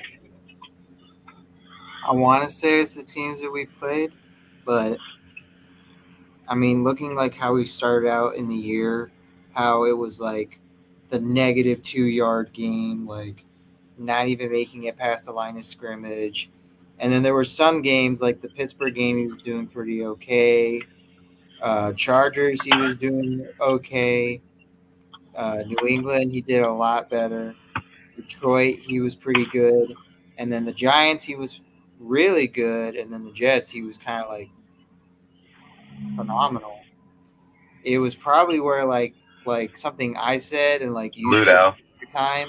I feel like this dude was not ready in preseason. Like that's something that I gotta say. Like I remember we talked about it way early in the season. Like this dude lied. He had to lie that he was training in the off season. Like either he expect he wasn't going to get a contract and he was going to sit out for the year, or he selfishly just didn't work out for the year to prepare for the I heard season. reports of recently that Josh was button heads with Josh, and he didn't respect him, and that he claiming basically the reason that they weren't running the way they were is just that he wasn't gelling with Josh the way he was in those games, which I kind of call bullshit because any great halfback ain't gonna just get sacked behind the line. I mean that's you out there on the line, not Josh. You know what I mean? As in Josh McDaniels. So, like for me, I think, like I said, I hope that the line is getting better, and that I hope that he is, that it is going to be better for us going forward. But like I said, you're going to be playing some pretty good teams going forward here. So I think until the offensive line, physically shows every game that that's who they are. Like I said, man, I wish Josh the best, and I hope it works, dude. I really do. The other question I was going to ask to this is if Josh picks up and finish out the season strong, should the Raiders extend him at $10 or $12 million a year, or do you think if he doesn't have a good season, do you think they cut the like they cut part ways with him at the end of the year? Yeah, so right now Jacobs, if say he was like on an on pace stat, he's on pace right now to just make it a little over 1,000 yards in rushing. If you want to count like the receiving yards, he'll probably be like maybe at least 200, 300 yards under 2,000, maybe. Like maybe like 500 actually. That's actually being over the top. But then you also look at his touchdown production. His touchdown production is really bad. Um, he's on pace to only have like 8 touchdowns this year. And then you look at his yards per carry. His yards per carry is only like 3 yards a carry. If say the next games is like 4 yards a carry, he'll still be under 4 yards a carry. It'll be like probably like 3.7 or 3.8. So, and if he doesn't get like maybe say like the next like how many games we got left? Like 7. If he doesn't get at least 4 of those games, like 100-yard rushing games, or at least 90 or 80, like it's not going to look that good. Like he doesn't have a good case to be like, all right, give me a long-term deal where I get at least 11 million per year or 11 and a So half. here would be the question I've been thinking about a lot. When he was under Josh and Ziegler, he was trying to get max out, 15, 12 million, right? But they say they love AP, they love playing for him, they love this, they love that. Do you think Josh would take 10 million if Champ and AP offered him the 10 million? I feel like he would, to be honest, and my reason why is because how especially like AP said it in one of the press conferences recently that their plan is to keep Josh for the long term. Yeah, and they said that I've heard AP say it multiple times now that AP is the face of that offense, dude, or Josh is the face of that offense. So the offense runs through Josh is basically exactly what he So said. So if Josh really and trusts John, or really John. supports, oh, What? No, my bad. Go. oh yeah. So I was gonna say if Josh really supports and really enjoys being coached by AP, like he's the head coach and he loves Kelly and all this, I feel like you would have a better chance to get a cheaper deal with Josh if those two were in the building. Yep, I agree. John, the thing that I've said in this, like if we're not going quarterback, I mean, I'm strongly saying it's either corner or fucking defensive tackle, and no matter whoever the best value at our pick is. So let's say that it's corner in the first, I would take DT in the second. If it's DT in the first, I would take corner in the second. Like, I believe those are two of the biggest, weakest spots on our team, and those are spots that need to be addressed ASAP. So I think if Bennett pans out and you get fucking Jack Jones that pans out the next few years, and you get a first round corner, a second round corner, I think we're starting to build continuity in that position for years to come. And that's something that we've gotten away from, which the Raiders have always been. That's what the Raiders have been known for fucking years on years on years, is always some way, somehow developing good corners or finding good corners. So we need to most definitely get back to that shit. So for me, I think, and the reason that DT is we can't stop the run up the gut, dude, and that shit matters. Like that, we're not gonna get away with that shit, dude. Listen, if any person can sit here and say like, "Hey, we've snuffed the Broncos and this, that, the other," listen, the Broncos are changing. They're a whole different fucking team than what they were fucking when we played them the first time around this year. They've literally got rid of fucking their superstar players defensively and have gotten better somehow. Don't know how the fuck that works, but if we did that, we would fucking have no wins. We would fucking suck. These motherfuckers, get rid of them. Who do they L? Just the Chiefs and the Bills. Like, I mean, come on, man. Like I say, that game's gonna be a whole nother game. So I think it's gonna be a tall tale. But long story short, those would be who I would go after. Do you have anybody that you'd go, or position? Who would be your position if you're not going after a quarterback? I mean, I'm at the same deal. Like, give me someone on the defensive side. Give me a cornerback. Give me a defensive tackle. What sucks really bad is that I really like the edge rushers in this draft. Like, there's a lot of really good edge rushers in You this could draft. always still go edge because, and not everybody's a fucking Max Crosby that can play 99% of the snaps. You know what I mean? So Yeah, and it's not even 99. He played 100. I wouldn't even mind. Like, I wouldn't mind it if, dang, we went. I know a lot of people be like, dang, we went edge rusher back to back, and I'm like, hey, if we're out of position for a quarterback, or even a cornerback, I mean, I'd be fine with edge rusher. Like, the more the merrier. Just because if it's like a rotational piece, someone that can rotate around the line, like It's not even that. Tyree offers inside. Tyree would offer you to move to the inside and be a DT because of his height and length. And I've said he can become a fucking another. What's his name? Foster or the dude for the Colts. Why am I fucking spacing his name? Fucking the fucking goddamn defensive tackle. You know what I'm talking about? Fucking he was a Niner. I thought you were DeForest Buckner. DeForest Buckner, dude. the fourth Fucking quarterback. yeah. And like I say, like I said, with Tyree, dude, in the next few years, he's only gonna bulk up and get bigger. This guy's a fucking big ass motherfucker here, dude. Like he ain't no little ass kid, dude. He's a fucking grown ass man. So this dude is only gonna get. He's only gonna get better looking football player wise. Built, you know what I mean? Like Max, like how Max came in skinny, and look at Max now. Like this is how this kid's gonna get 100%. So, but long story short, going back to Jacobs, can you see him staying or do you see him leaving? I think he only stays if Kelly and AP were here. Like, I feel like if you get anyone else as a head coach, you can literally name anyone else. Unless they're really in love with Jacobs, Jacobs would most likely be gone. Just because if Jacobs doesn't like them, similar to like how he liked to butt heads with McDaniels, and he'll try to be like, all right, then I want you guys to pay me this if you guys want me to play. Like, I don't think they're gonna have patience like Ziegler and McDaniels. Salute, Obi. Appreciate you, bro. I've said I think that if AP stays, dude, I mean, he's literally made it known that he, like I said just a minute ago, that Josh is going to be the face and they're going to run through him.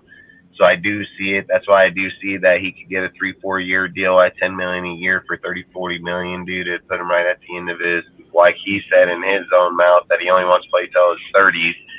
So I think when you start putting the right people in there, you can start getting back to where Josh and them were saying that they wanted to play to. So like I said, man, I mean, depending on where it's at, I agree. If Harbaugh comes in, odds are he's probably not going to keep him. Harbaugh, I think, would rather just draft dudes, restart over, and go that route because he, at the end of the day, if he's going to come from college and come to the NFL, he's going to want to make sure he fails because of what he's doing. You know what I mean? So he's not coming here to take someone else's shit. Like, that's not happening. So, but long story short, do you have anything else you want to add on that topic or? Nah, I'm good. All right, so basically, we only have about one or two more topics, dude, and I got to go anyways because my woman, and on Fridays, she wants me to not stay out too late so I can go see my kids shit. So long story short, we're going to talk about basically how I feel that AP can keep the job without having to go out and just win every single game and win playoffs and all this shit. I've said, like, a lot of people are overlooking probably one of the most main parts when you're playing in the division. The division matters massively. And if you're not beating your competitors in your division, until they extended the wild card, you know, like the play-in, playoff type bullshit, we wouldn't even be eligible in some of these deals. So for me, I think what's going to speak more volume than the actual going out and winning every game in the playoff is you have to look at, there's 4 games left in the division. You have the Broncos that are obviously showing that that they're a whole different team.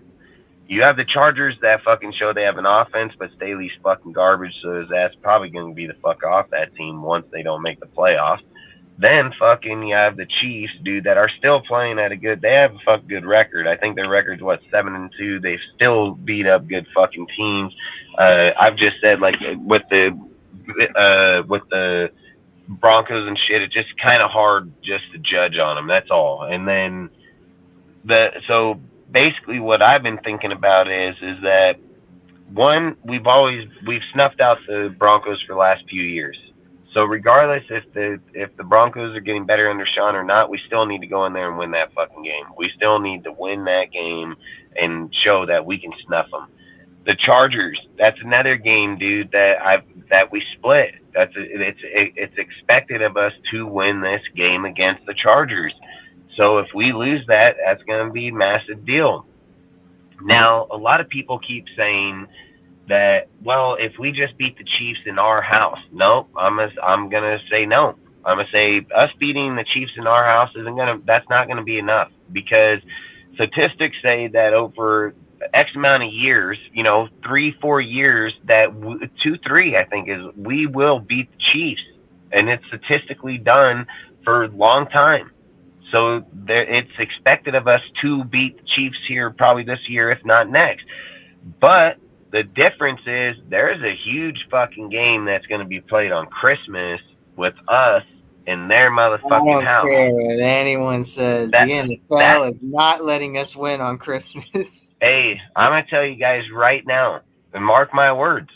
If fucking AP finds a way to win that game in Arrowhead, dude, on Christmas Day, he will get the fucking Raiders job. I don't Yeah, give that's a literally fuck, the dude. greatest Like, Christmas gift you can give to any Raider fan. yeah, he'll most definitely become the head coach of the Raiders for at least the next year, at least a year. I don't think they're gonna go out and be like, oh, give him 3, 4 year deal. I think Mark will be smarter on this one. Do it like his dad, and probably give him a year to build and see where he's at. He could always give him another year, and he can always change it in the middle of the year. But I think if you get the Christmas game on top of the I've said in the off season we were going to sweep the Chiefs, and I'm still stand by it. I think we can most definitely sweep the Chiefs. I think if Aiden pops up, dude, and shows that he can fucking go out there and Derek Carr these motherfuckers, dude, like we can most definitely win these games. I'd bet hardcore money on it, dude, because I've said I don't think the Chiefs haven't been putting up a lot, and they've been just barely getting by on some of the other teams, dude. Like I'm not they're I've said I think they're the Chiefs, so they're gonna win. But I don't think they're as good as people are out, and I think our team, the way that the defense has played, I think if the offense can match the fucking defense, we'll sweep these fucking Chiefs, dude. And I said it in the off season when we did the schedule prediction.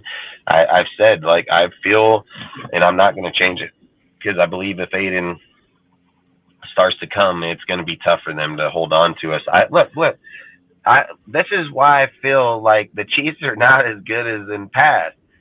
If Spillane keeps playing ball like he's playing, and fucking Hobbs don't get fucking injured, Kelsey's gonna have a tough fucking day. Like it's just facts. And Bernie fast as shit, dude, and he's on top of his shit. So I don't give a fuck what people say about Kelsey, dude. Like Kelsey's a great player, but he could also be fucking shut down. In our past, dude, we have not had linebackers or those type of players we have that shit now. You go lurking on Kelsey and cross that middle, Spillane gonna pick your fucking ass off. So you better not fucking try that shit with Spillane. You're gonna make Mahomes and them have to change up their game.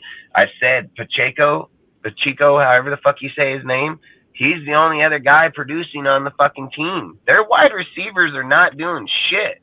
So good fucking luck. If our fucking team holds down Kelsey in the halfback, we're gonna win that game.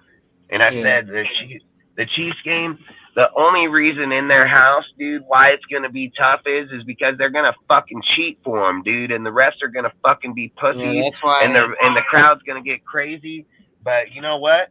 If they want to fucking call it true, and if AP is the coach, he should be able to go into that environment, dude, and fucking have the same intensity that Josh McDaniels and them did the very first year in their house. Hey, Like I mean, he needs to have more. If AP wants to show how true of a Raider he is, it better be like when we won with Gruden. I mean, give it to fair. It's not going to be as aggressive, but win or lose, like I want to see it. If we get like a Gruden feeling, like oh yeah, this is like old school fashion, like Raiders versus Chiefs football right now. If he wins that game, it's gonna erupt. I'm just gonna tell you right now. I think that Christmas game is gonna matter. Listen, if Al Davis was alive and we win that game, dude, it would be like Tom Cable. You're getting that job. He's not going to go to Harbaugh, dude. It's not going to happen. Al would be like, nope, we're going for the here and now. I've always said Harbaugh's the name. Look, I've even heard reports, all right? So look, and watch if this doesn't happen. But I've heard numerous reports that fucking Jim Harbaugh accepted that 3-year fucking, the 3 fucking game ban or suspension because Michigan's going to give him the contract after the deal. That's why he accepted that deal with no court deals, and even that the college said that they weren't going to pursue him in the offseason, nobody was going to do nothing. They basically said that if he took the deal, it was done in there.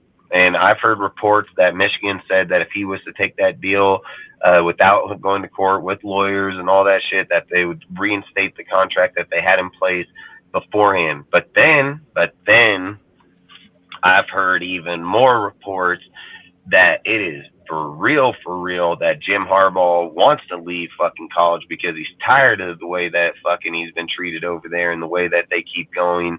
And his number 1 and 2 spot is fucking the Raiders and the motherfucking Bears. And he said, from what quote unquote in camp is if the Raiders were to offer the job, he'd take the job right now.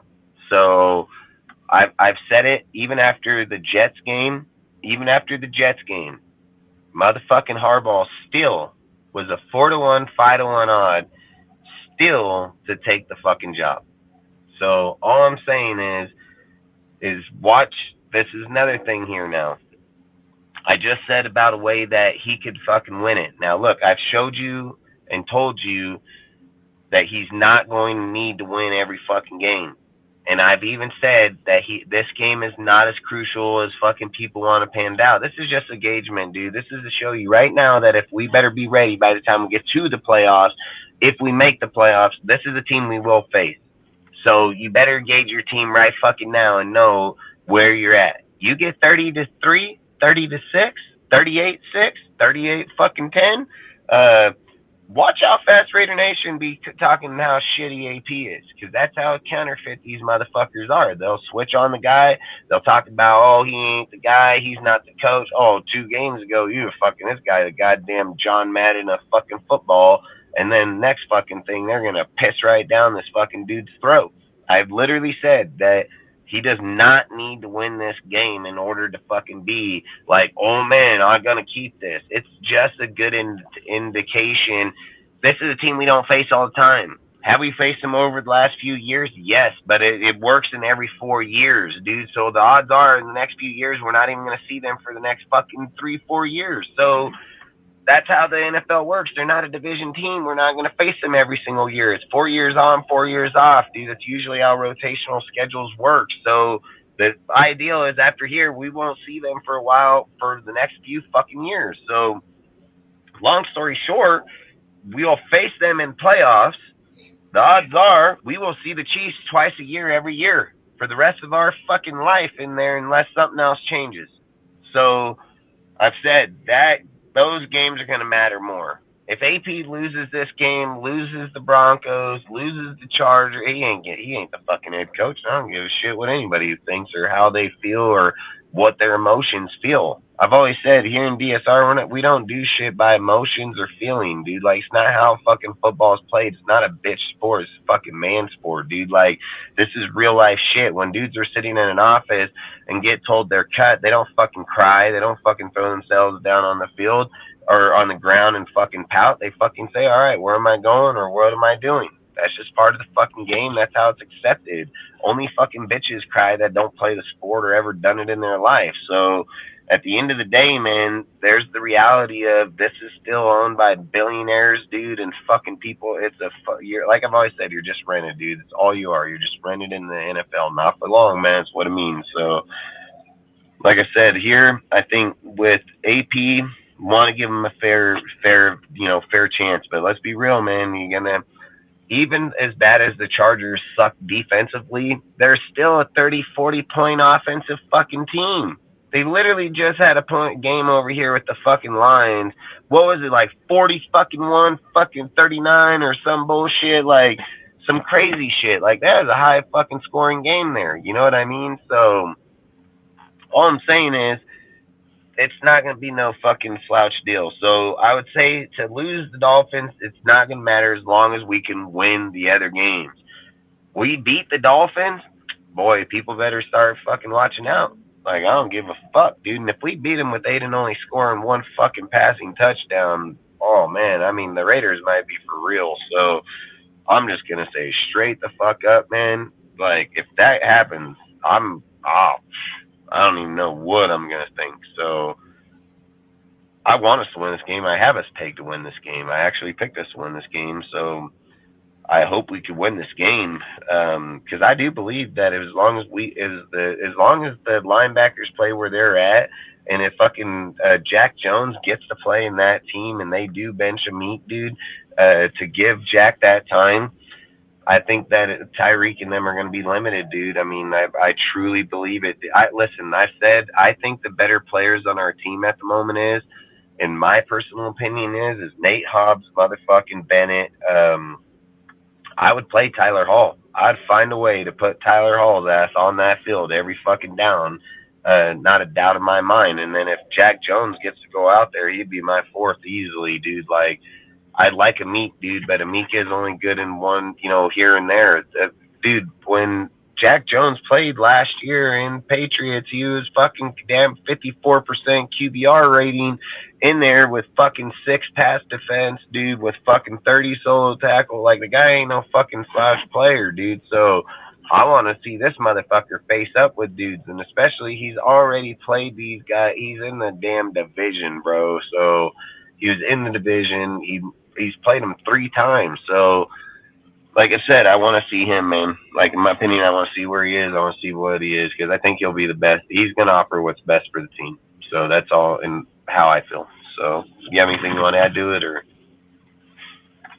I mean, nah, I'm pretty good. Yep. So, like I said, I think he can win the job. I think he can win the job without having to win the playoffs or every game. But I do believe he's going to have to win those 3 games. And if he snuffs the Chiefs, he's getting the job 100%. Like, he's going to get the job 100% if he snuffs those Chiefs. But I believe he has to win those three out of those 4 division games. Like, I truly believe that's where he'll be judged at. I think, like, these games right now is just adding to it. Like, it's easy. I think when people are putting out, like, oh, Mark's going to pull the interim, like, that's just talk right now because at any given moment, he'd be like, bitch, you ain't getting outside this year. So that's just talk, dude. Week to week, dude, it's every week it's a fucking rich man sport. So they're going to talk about, oh, he's fucking the best guy today. Oh, that guy ain't fucking there. Then that's how the NFL works and analysts work on fucking ESPN or any fucking show. Colin Worth, fucking Rich Eisen, fucking all these guys, Dan and all. What happens is they talk up a guy when he's doing really good. Skip Bayless and all these guys. Oh, I give him my vote. Fucking blah, blah, blah. Fucking hoorah. Yeah, this is a great guy. Work with him at ESPN. Then fucking few games go by. Boom. Fucking takes a loss. Oh, fucking get the team back. Are they rallying? Bam. Take another loss. Oh, maybe he's not going to be the coach he is that we all thought it was. Bam. Gets a win back. Fucking gets a loss back. Fucking, oh, I don't know if AP's going to. That's how they're going to do him, dude. It's just a matter of time when he does it. The only way AP stays successful in Raider Nation and the fan base look, it's 100% fucking truthful watch. You think I'm full of shit. This is why I love YouTube about giving motherfucking algorithm or archives on videos, because I'm going to tell you right now that AP stays successful as long as he wins. Like, that's facts. Raider Nation will support that motherfucker if he has 12-4 record, things of those. Let this guy go 7-9 or fucking 8 and fucking what would it be? Fucking 8-9? Yeah, 8-9. So fucking if he starts doing that, they're gonna shit on him instantly. So for me, I think, like I said, he can get the job if he wins those games. If not, I mean, people shouldn't have shit on him if he loses the Dolphins game. It's 100% facts. They shouldn't have even bring up. They should be real fucking fans and be like, hey, that was a hard-fought fucking game. If it's a close game, if it's a fucking ass beating, then you need to accept reality. You need to fucking quit talking all that bullshit fucking myth out there, this, that, the other. He takes an ass beating here, team's still just as garbage as been all year. That's just straight fucking facts because we beat shitty teams and we lose to good teams. Like, that's just straight damn facts. So, and if that's the case, you got to fucking accept it because the players are here that can beat them. We have the players offensively that can beat those motherfuckers for sure. So, like I've said, the defense, I've said it all year. I truly believe that they're not as good as that they are. I've said that the Jets game, dude, that they fucking ain't playing Rodgers. They're playing Zach Wilson's garbage ass, dude. When they played the fucking, Giants, they didn't even play Jones. They played a fucking backup, dude. Like, we have played backup motherfuckers all year on shit fucking teams. We even played backup motherfucker in Bears team. Kicked the dog shit out of us. Like, these are the things that I'm just trying to say. You can't just look at a team and put the team over the players. That's not how it works. If you're playing shit players on fucking shit teams, that's just what it is. So again, look at the Patriots, fucking Mac Jones, all these fucking guys. It's just shit ass teams, shit ass players. So I'm not going to be blind to it. I've said this game right here can be a tough motherfucker, and it can be a punch right in the mouth, dude. And people will just better be ready for it, dude. Because if they get going and we can't stop it, man, I mean, every time we go to the East Coast, every time that it's a morning game, dude, it's, for whatever reason, the games don't usually pan out. But this, like I said, this will be a good tell on AP. It'll be a good tell on where the team's at. It'll see if AP is really who he is, if he's for real. Because if AP can get the team under control and have them playing good football, and not only from, look at it, we don't have to go out and score right away. And if they do get a score right away, it's how can we control them in the next possession so we can get going. It's not going to be like, oh man, if Aiden doesn't score in the first two, it's not. It doesn't work like that with us for some reason. It's like Aiden, man, more times than not, first reps are scripted, so they usually have really good success getting downfield in the first possession. But it's when we got to go to second and thirds, it usually isn't the same because they're not scripted like that in second and thirds. It's like you're playing off out of the play calls at that point. When you're in practice during the week, that usually why you have such good success in your first reps is because that's scripted. You played all week on those plays. That's what you practice going out there and fucking doing the whole week is those fucking plays. So when you get there, it's usually pretty good. You've done those all week. Now after that, they got to go straight to the play call book, and that's where things can become a problem, and it has been a problem for us. So that's all I would say is can Aiden stay consistent? Can he get down there and fucking hold him? I mean, it's going to be a tough deal, and I don't want to speak all too much because we're going to have the pregame show, dude, on Sunday. It's going to be at like 7 a.m., 8 a.m. in the morning, West Coast time.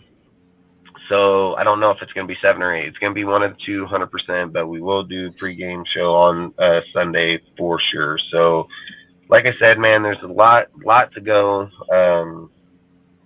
There's a lot to look at in this game, and it's like for me, man. Like I said, I'm just gonna gauge it for what it is, dude. So that's all I'm gonna do, and that's all I'm gonna take it for. So that's it. And do you have anything else you want to add or no?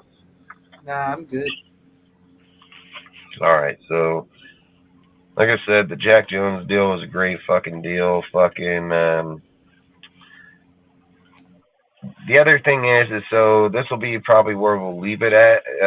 What the next question is basically if we were to move off of AP at the end of the year, and this is just hypothetical at the moment because I don't know, getting their feelings, be like, oh, AP's our coach right now. Like, hey, if you feel that way, just turn the fuck off the show, okay? Because I've always said here we're gonna fucking talk about shit regardless of what the fuck anybody's doing, all right?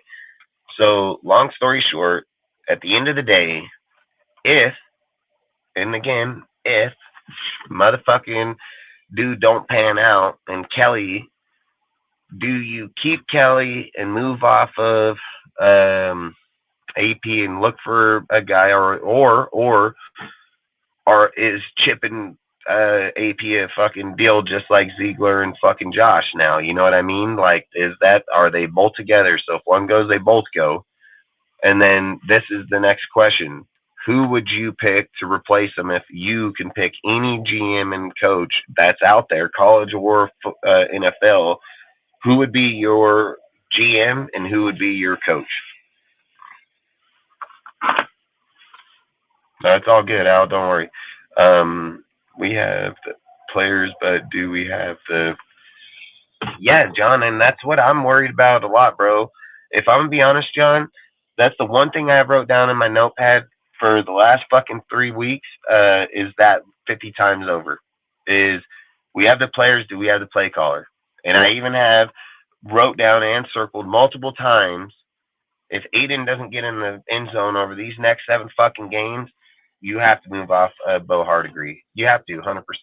So it doesn't matter how the rest of the things go. Aiden has shown in college, dude, he's put up 500 fucking yards, 5 touchdowns against some of the best fucking teams. He's taken that dink-ass fucking team over there in Purdue and fucking made them relevant. Like, No, there's a bigger problem behind there. So I think, like I said, and I've always said, that not every player is going to make it, but he shows you he got the poise. He has the calm, collect in the fucking pocket. This guy don't break, man. Like he's pretty good, solid quarterback. So there's I'm not putting it on him. He's not. He's a guy from start to finish, the same guy, sacked or not, plays the same game. Like so, I would have to go for the coordinator, 100%. I agree, 100,000%. But again, Sergio, what to get back on what I asked you? What route would you go? I mean, for me, honestly, if like say this was a route where AP and Kelly weren't hired for the following season, I mean, for me personally, for like I'm looking for the GM first. Like depending who the head coach is, like if I can't land like the top candidates like Harbaugh or like the other guys, like I'm going to the GM first because I want to make sure that's settled and stuff. Something I So did if you like. go with the GM, if you go with the GM first, that means you're indicating that you're going to let the GM build the team then. So the GM's picking the head coach. He's picking everybody. Yeah. No, that I'm just asking. Is that the way you would go? Is that the route you're going? I mean, honestly, that's like how I would feel about it. I wouldn't mind a lot of coaches like if we went the like their coaching route, but I would only do it with coaches where like that these guys could handle it if they were in that position where it's basically kind of like Gruden or Harbaugh, where you're a head coach, but you're also like technically a general manager at the same time.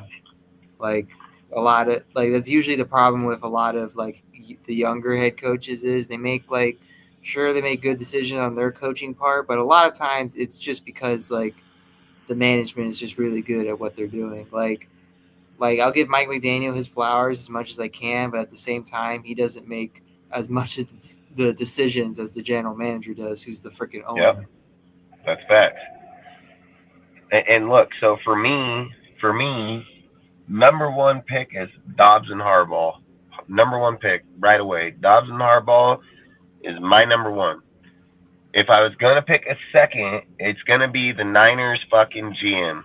If the Niners GM can come here and then he can build the team by him hiring the coaches, I would go that route. But that's the only route I'm going because I don't think anybody else out there is going to do what it needs to be done. Because I believe if AP goes, Chip goes. Like I truly believe that they got the end of this season to either stay the fuck here. They're going to lose the job. It's because of what they're doing. I've said the whole time, don't play safe football, play aggressive. You have nothing to fucking lose. So they better hope to God in these last games that they play aggressive football because that's what it's going to take to win these games. Now, outside of it, I've said like I think the Niners GM man, he's really good. He's smart. The guy's smart as fuck. He's really good, and I believe that if he had the chance that he can come here and hire his own coaches and do his own thing, I think that's the way I would go because I don't think you want to go like, for instance, how people are talking like, go get Ben Johnson, right? I get the hype of the player or the coach, and I get the hype that what he's doing. But listen, our team held that fool to fucking hardly shit, dude, in the whole entire first half of that game. It wasn't until the second half our team gave up that they looked like they started playing good football. You have to look at that. We were not playing good football, dude, and that was one of the first games that we did. If the dude's that elite, they should have kicked the shit out of us with that fucking roster. Like that roster should have kicked shit out of us. And then we're asking him come off that team that's fucking lights out over there. We don't even have those types of players. And then we're like, yeah, come over here and coach us like that. No, it don't work like that. So for me, if Ben comes here, is he coming here because the fucking Niners GM picked that motherfucker? Or are we picking him and allowing him to pick, oh, I'm going to go get this GM? How do you know who the hell? You've never even been in that position. That's kind of like definitely I said. like that's definitely why I was saying like if we're going on like the young head coaching route, you gotta hire the GM first and have the GM pick his guy. Yeah, because look at this, and tell me if I wasn't right about this motherfucker too, right? People always say, "Oh, Dustin thinks that." Hey, listen, I said this shit on here, and I made posts about it on the Instagram. I've talked about it in the Discord. I said when people were talking about the coaches that were going to come here, their number one candidates was what's that dude for the the Commanders? Fucking beanie, fucking By Eric Bieniemy. Bieniemy. So Bieniemy was their candidate. Fucking Ben Jones, and guess who the fuck the other guy was? Guess who it was? It was motherfucking Ken Dorsey. And what the fuck did I say the whole time? I said, oh man, if you're looking to rebuild this team, man, it's Harbaugh or Gruden because these motherfuckers ain't qualified to be in that fucking spot. What did people tell me? Oh, Ken Dorsey, he's a fucking leak. Look what he did over there. Look what he did, blah, blah. That fucking guy got fired. That's why I say when you make dumbass decisions like that before you even going, it just shows the qualifications and how people view fucking people. I said that dude was garbage. I didn't say he's gonna get fired in the middle of the fucking year, but I said that dude ain't gonna build no one's fucking team, dude. And to advocate players like them and people like them, they don't have the background. They don't even have the qualification. So I don't know where the fuck as a guy comes in and takes over. Hey, let's be real about fucking Josh fucking Allen. I mean, Josh Allen, dude, he was considered gonna be a fucking bust. Then they went out and made the Allen trade and all those fucking player trades, dude. Like, that's why he fucking became better. But he still turned over more balls than anybody in the whole, even over Baker Mayfield. So to indicate that he got better, no, motherfucker, he just scored more touchdowns. That's all he did. He said, hey, I still got an interception problem, but when I'm putting up 180 fucking touchdowns in the 4 fucking years versus my 80 fucking interception, people are going to be like, damn, look at those touchdowns. And that's what they're doing. So they're being blind by his interception. But fuck, he wasn't putting up those numbers offensively. Motherfucking guy would be getting trashed. So, again, you can't sit and just be blind to what's happening over there. Then they talked about, what's that fucking dude, Dabo, fucking... Oh, Brian Dabo? Yeah, that guy getting smashed on over there in the Giants. Dude, what happened to this team last year to this year? What the fuck happened? They even got better players and got worse? Motherfucking, that's how them Patriot motherfuckers work, I guess, right? Because that's how it's been working the whole time. This guy ain't no different than Josh or any other motherfucker, dude. Like, what are they talking about? Vrabel going over to the motherfucking, going to the Patriots and fucking doing that? But I told you, I said this. It's going to be Josh and Ziegler going to go right back there, dude. Bill's going to be fucking going out of there. I've heard massive deals that Josh is going to go back to the Patriots, and I've even heard more deals that Ziegler would become the GM of that fucking deal. So, again, who fucking knows?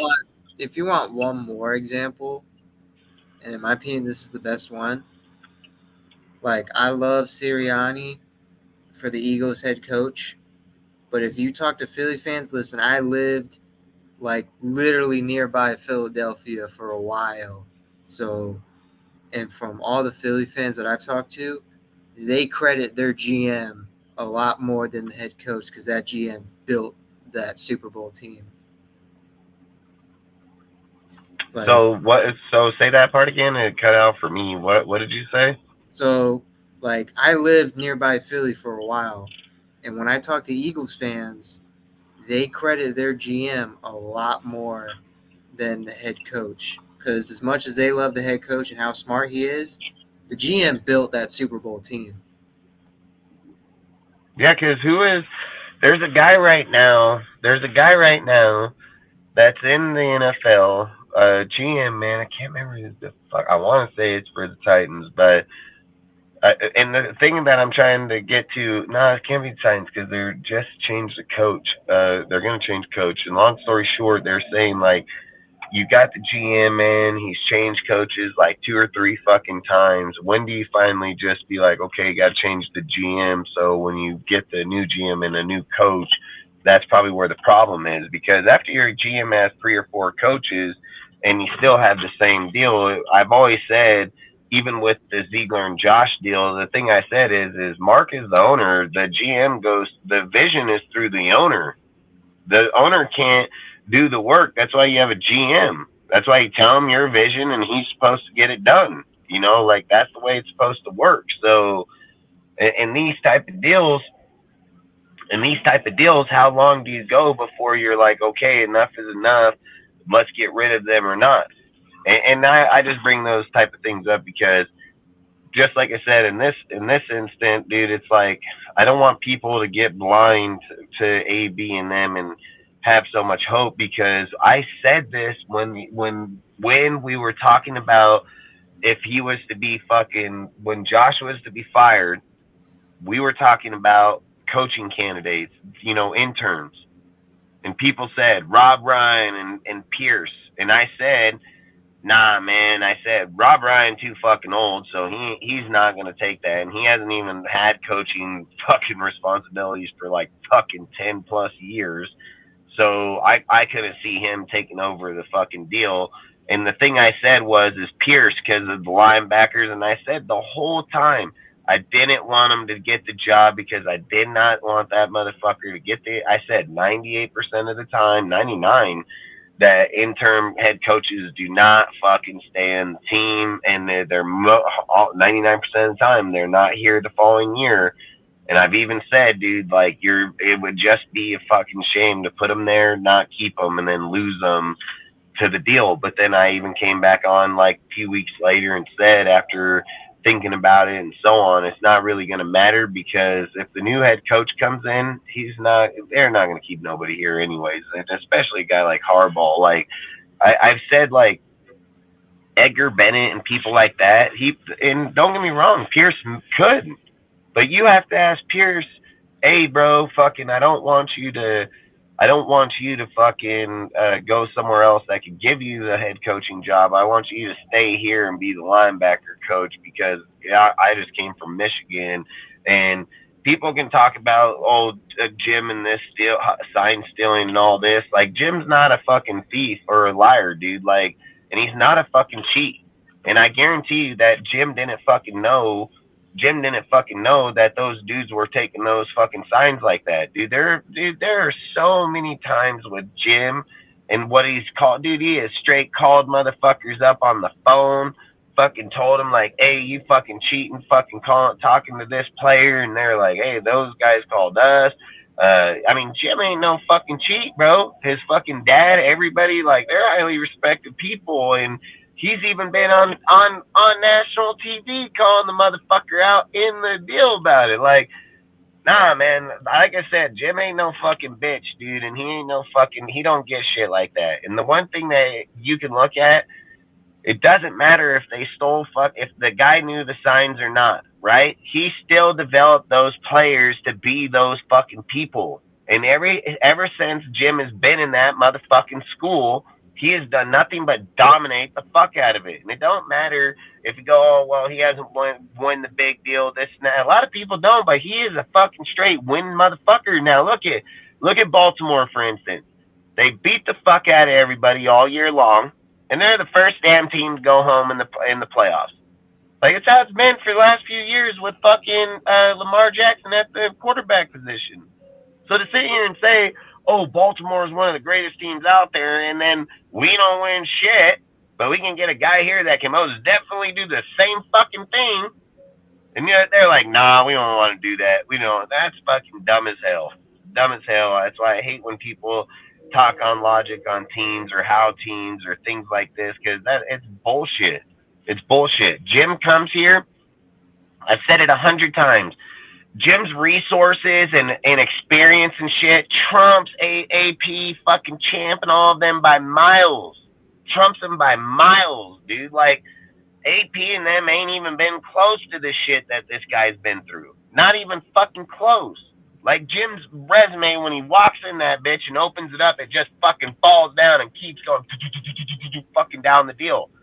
And people can sit here and say, oh, he's gonna be an Urban Myers. Hey, guess what? He's already played in the NFL, motherfuckers, and he's got a winning fucking record. He's like 59, 36, and 1, dude. Like, motherfucker knows how to play in the NFL. He ain't no slouch. Salute, Raph. Appreciate you, bro. He ain't no fucking slouch at what he fucking does, and he took over Singletary's team, dude, at that time, and fucking turned him into winners, dude, and took him to fucking NFC Championship and fucking Super Bowl. So, no, hell fuck no. He ain't gonna sit here and be like, oh, Jim's gonna come here and listen, people say, Jim don't know the Raider way. Bull fucking shit. Jim was on the goddamn fucking team in 2000 fucking 2 or 3, somewhere in that area, dude, and fucking he was a damn QB coach on here. So bullshit if you don't know the fucking Raider way. Every single time that we've had a chance, we've tried. We most definitely have tried. But then you get dipshit Mark want to go after fucking Josh instead of fucking Harbaugh. Fuck, go back to every live that we were doing at the time, see who the hell I picked. I said I don't fuck a Harbaugh all fucking day long. And I said I'll settle with Josh and them because of that fucking game that happened in that Buffalo game when they ran that bitch 44 times and passed 3 times. I was like, hey, dude, if we get that shit here, dude, we can fucking beat the shit out of teams with the way our team was. So I didn't have an issue with bringing Josh here, at that time. Like, I just look at it for what it is. But to sit here and be blind that we're riding a high, people are fucking up and down. Listen, Harbaugh is a cheerleading too, dude. He gets all his players to play behind him. He's done it every motherfucking way he's gone. People will sit and say, well, there's reports that people don't want to play for Jim. Good. A lot of players all across the whole NFL don't want to play for teams when they got to fucking work. All right, that's fine. They can not want, and I don't care if they don't want to be here and bitch about fucking playing. When Harbaugh puts his own people here, because when Harbaugh would come here, he'd break this bitch down and draft his own goddamn players. Mark that, dude. He's going to have about 18 to 20 of them fucking coming out of there. So he most definitely going to draft his players. So when all these motherfuckers over here saying they're going to be like, bitch, we were out here stomping on fools with these dudes, and they're going to come here and do the same thing. Because these are his guys. He built them. Like, I think that's the thing that people are not understanding. Like, Harbaugh's information on development and fucking and building people, this motherfucker's the definition of it. Georgia's been the only other school in college that's produced as many motherfucking draftees in the NFL than Georgia or than Michigan. So to sit here and imply like Jim couldn't do that, that's fucking crazy. That's crazy as hell. It just shows people's fucking knowledge in the sport.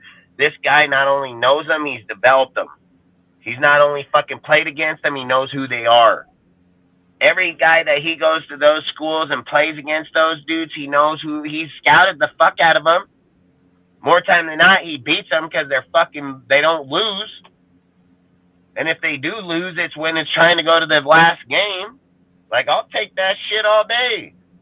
You go get me fucking 15 fucking wins and 1 loss. I don't give a fuck. I'll take 15 wins all day. Sucks that it's going to be the 1 loss going to be that game, but I don't give a shit. I'd rather be 15 and fucking 1 all day fucking long. So, but sit here and just imply like the dude wouldn't know what he's doing. That's just crazy as hell. He'd be the best damn candidate out of John fucking Gruden coming back to this motherfucker by a mile. By a mile, it's not even close. It's not even fair comparison. I've said this 1,000 times.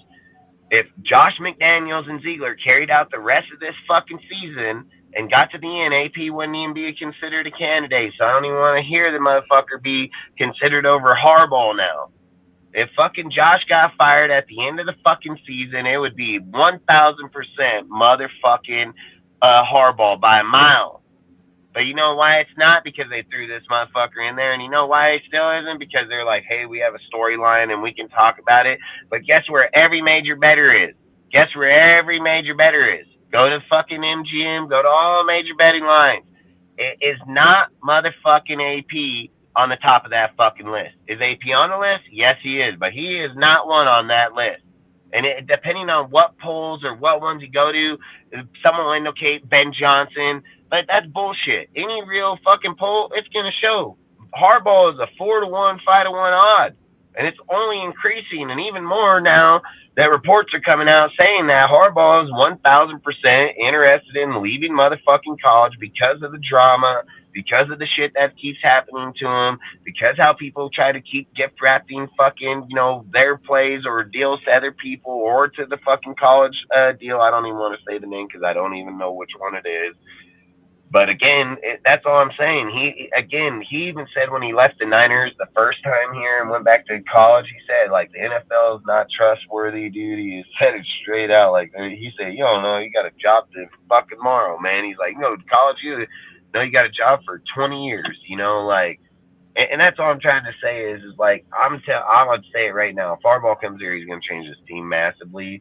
And I've said it even since AP took the spot. And even after he's played and even everything he's done, I've loudly and proudly said it that my number one fucking advocate for the job is Harbaugh the whole fucking time. I don't care until AP shows at some point in these fucking next 7 games that he can go win 4 out of the fucking 7, then yeah, we'll fucking talk. Then I'll be like, hey, you'll see me right back on here telling you, just like I said about the fucking defense, just like I say about Josh McDaniels, I have no problem to eat fucking crow, bro. Like, I have no fucking problem with it. But until we get to those fucking points where it matters or who the fuck they are or what they're doing, we have to be real in analyzing. Can't just sit here and say, oh, you know what, you don't know shit about football. You just fucking go by week, bipolar cell. I don't do that shit. I just call it where it's at. I tell the motherfucker straight up, dude, this is who you are. This is what you've played.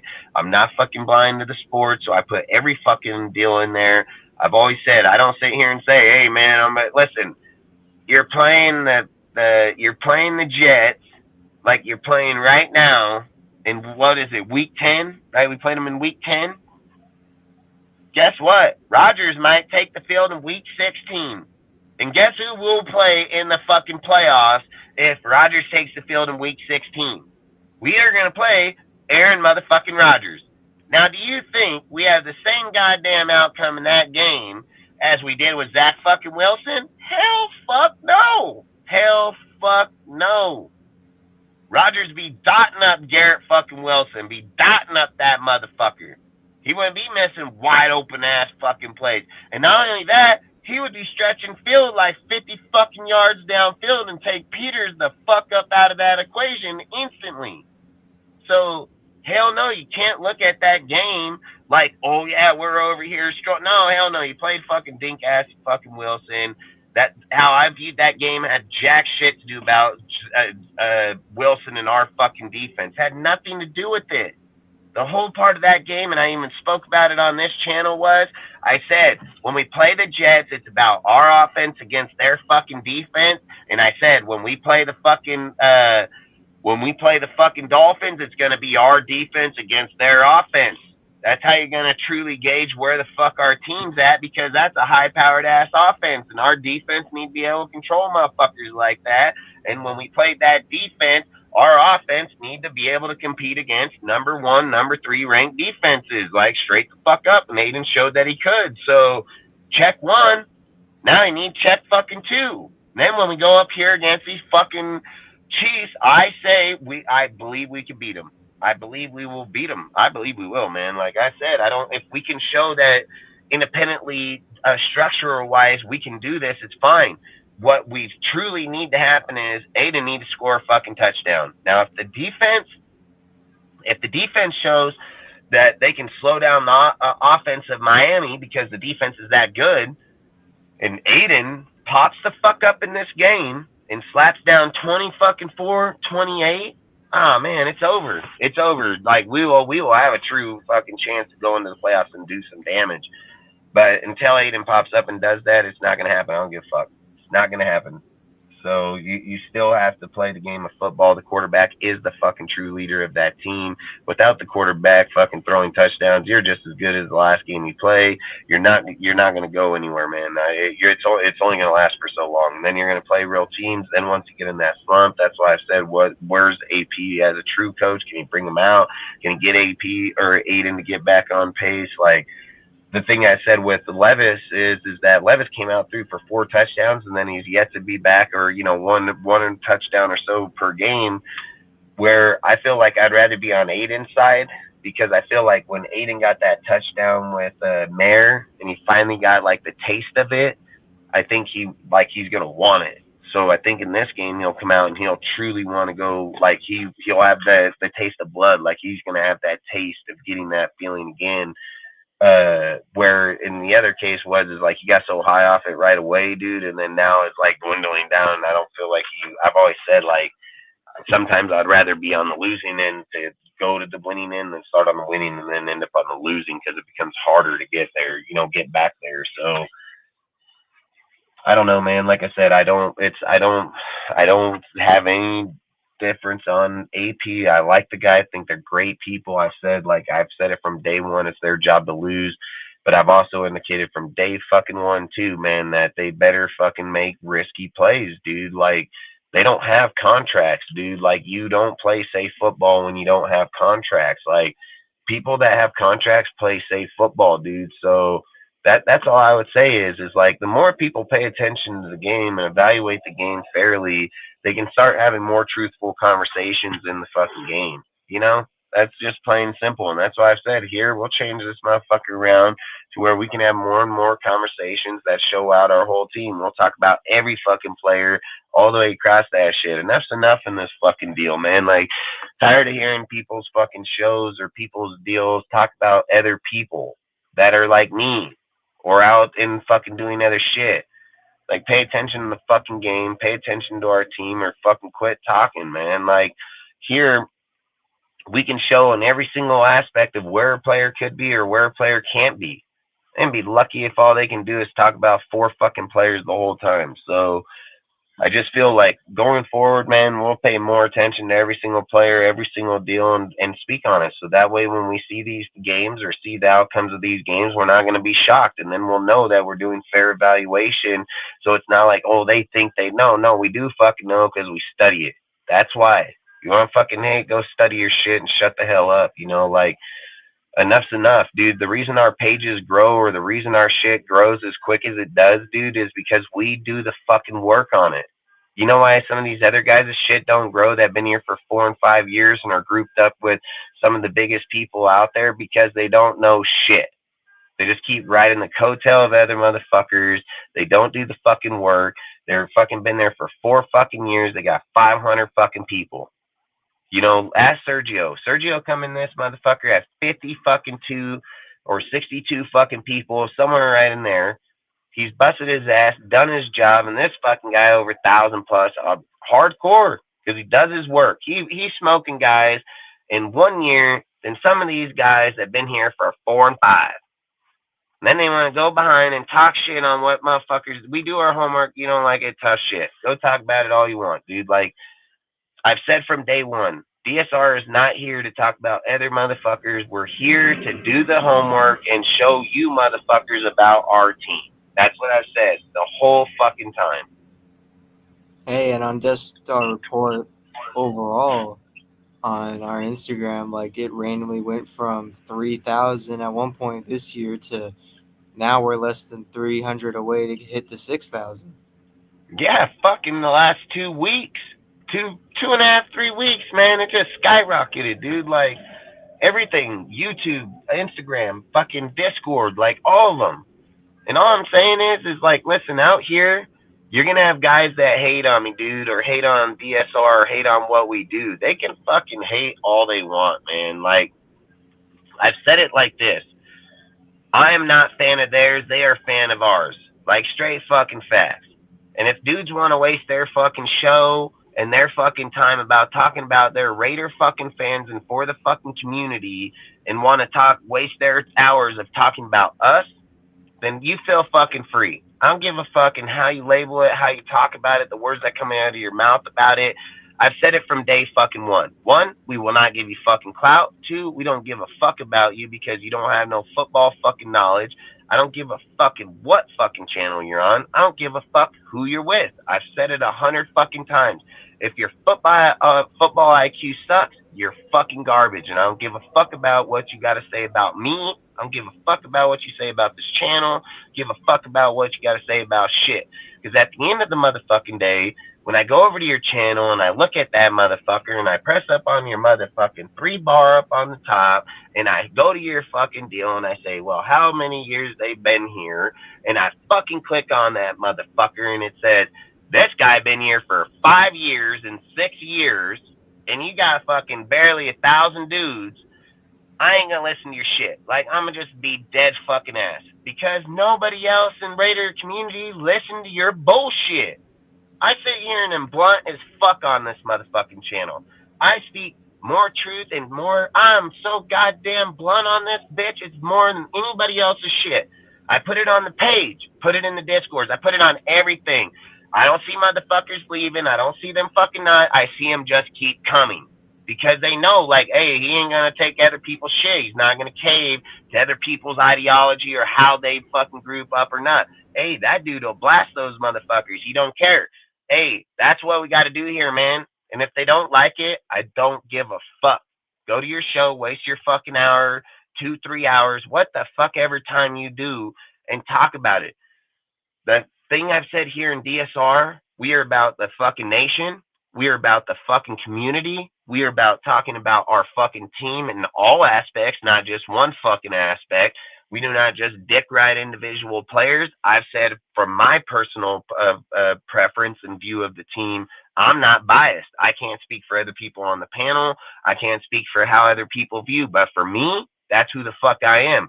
I've been doing this shit for over 2, 3, fucking 4 years. Every guy knows me. I've never changed up who I am, never changed the way I viewed shit, and I've never fucking caked to any motherfucker's shit. So I don't care how motherfuckers want to go around and falsify the way they want to put me out there. Any person that's ever watched this show, knows me, talked to me, or seen my shit, knows I don't fucking play like that. So all they want to do, again, waste their time. They can waste their fucking time.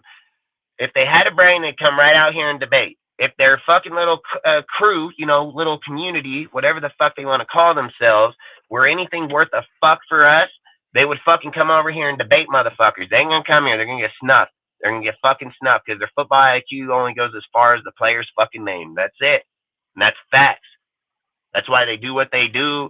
They don't fucking bring nothing to it.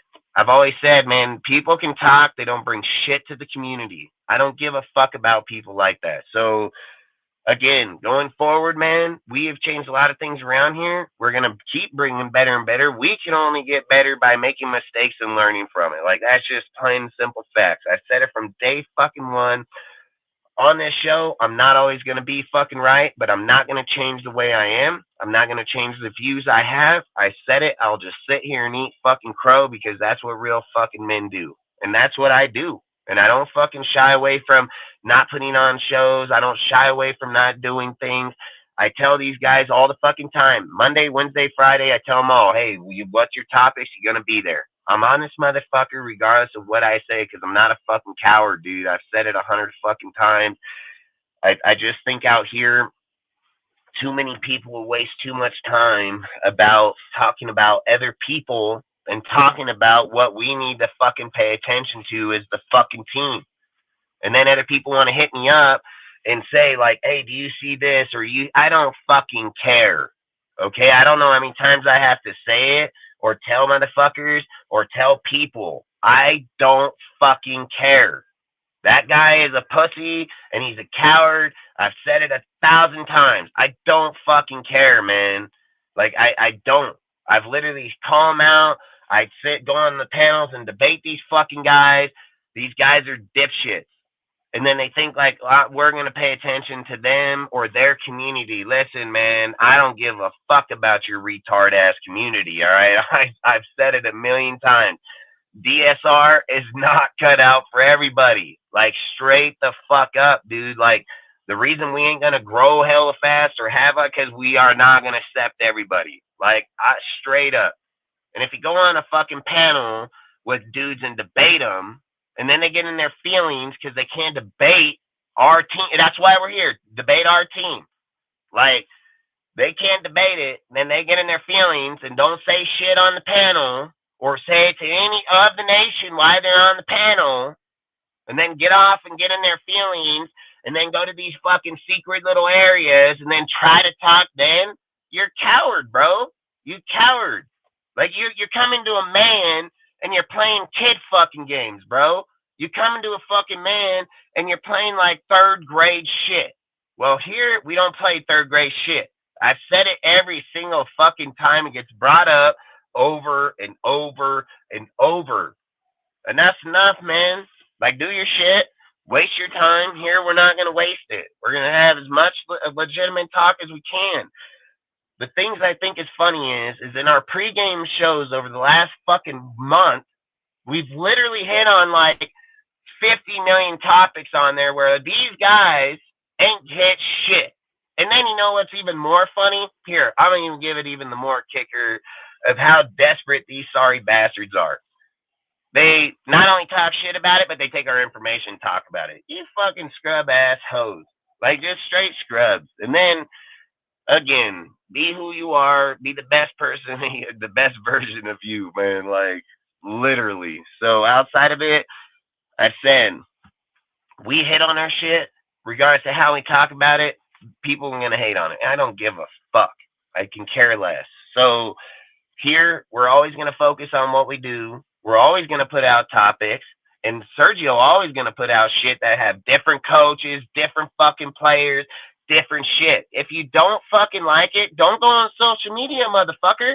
Like, straight the fuck up. I'm tired of a guy go to someone's post and say, like, oh, we shouldn't pay attention to that. We should pay attention in the fuck season. But don't comment on the post then, bitch. Like, literally. What the hell you take your point? Put a stupid ass comment like that. How about if you don't want to hear about it, don't go on social media? Whoa, there you go. There's the fucking answer. Don't waste your fucking time to tell motherfuckers shit no one give a fuck about. All right? You either don't like it or you do. That's what the point of the conversation is. That's why it's called content creating, motherfuckers. Like, I don't understand if you guys understand the definition of what the fucking purpose of being here is for. It's to create conversation. Platforms like Instagram is to create community conversation. It's not about my opinion. That's why I'm here. That's why YouTube here. That's when you're going to hear my fucking opinion. But in a post, it's about what everybody else is thinking or how they view it. Motherfuckers will answer the post like if it was me that's the one. No, bitch, I put the post out because other motherfuckers are talking about it, so I want to hear the fuck you guys feel about it. Dude will be like, I can't even believe, like, what the fuck you smoking, bitch? You think that's what I'd put? No. Hell fuck no. But I want to know how the motherfucker you guys think. That's why it's called content. You know, too many people are too dumb in the shit that's put out on platforms. They're just too fucking stupid anymore. You know, this kid, he puts so much shit out there that'll put, not only when he talks about the coach, he don't just say, like, you know, 98 fucking percent, 99 probably, that talk on a coach or a player, and they don't put shit behind it. They just put a picture of the person in a fucking little paragraph, and that's that. It's like you're going to know who the fuck that guy is. He's going to put everything, tell you the system, where he comes from, what he's learning, who he has with them. Like, you couldn't learn more information if you went to the goddamn encyclopedia of it and tried to learn it. Like, that's the kind of shit I don't understand. Motherfuckers, are you guys here to learn about the fucking team or the fucking, like I've said, when a guy tells me, hey, I'm a diehard Raider, I'm telling you right now, that shit scares me, all right? I'm going to be 100% honest, because when they tell me that, it tells me, like, okay, I got to ask two fuck questions now. Do you even know football? Like, that's what I got to ask you now. And then do you know NFL goddamn football? You know the fucking rules? You know how the game's fucking played? Like, I don't give a fuck if you're a diehard fan of my team if you don't know the fucking how the game's played. You know how many fucking people over the last few months that I've literally listened to that say, oh, I'm a diehard fan and don't know shit about football? And then they want me to debate them? Why am I going to go on your shit to debate a motherfucking guy that don't know shit about our team? Hey, you fucking dumbass motherfuckers. Like, that's the kind of shit I'm at. And other guys are like, yeah, let's tolerate. Nah, hell no, we ain't tolerating that shit around here. Not happening, bud. Not happening. You know what I'm going to say? I'm going to be like, bro, yeah, I ain't even got to say it. Just go watch their shit.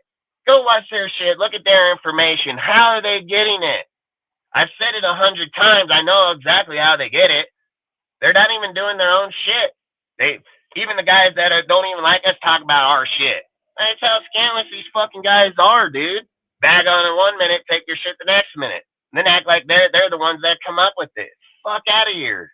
Fuck out of here, dude. Like, literally, even the Jack Jones deal. The second I heard that full fucking missed curfew, I posted right on that deal. Hey, that fool falls in the waiver wire. That motherfucker coming here. I said it straight the fuck up, dude. His connection with him, that player, and then guess what? Bam, motherfucker, pop up here. It's not like, oh, dude just got a magic ball. It's that you know the history of the player, where he comes from. Josh ain't here. Why would we get a Patriot player, motherfucker? You know how many people say that shit? Oh, he's a Patriot. Josh Ziegler ain't here, motherfucker. Has nothing to do with that. Had the connection that where that motherfucker came from. That's what has the connection. Motherfuckers just look past everything because they're too fucking dumb educated. Then they want to come over here and talk football. Look, man, look. In DSR, these fuck guys ain't cut out for this, dude. Like, one, you need to know NFL fucking football first. Before you can talk about the Raiders, that's fine. You want to talk about the history, shit, great. I don't give a fuck. Don't talk to me about the fucking team, management, fucking people or not if you don't know the sport. Like, straight the fuck up.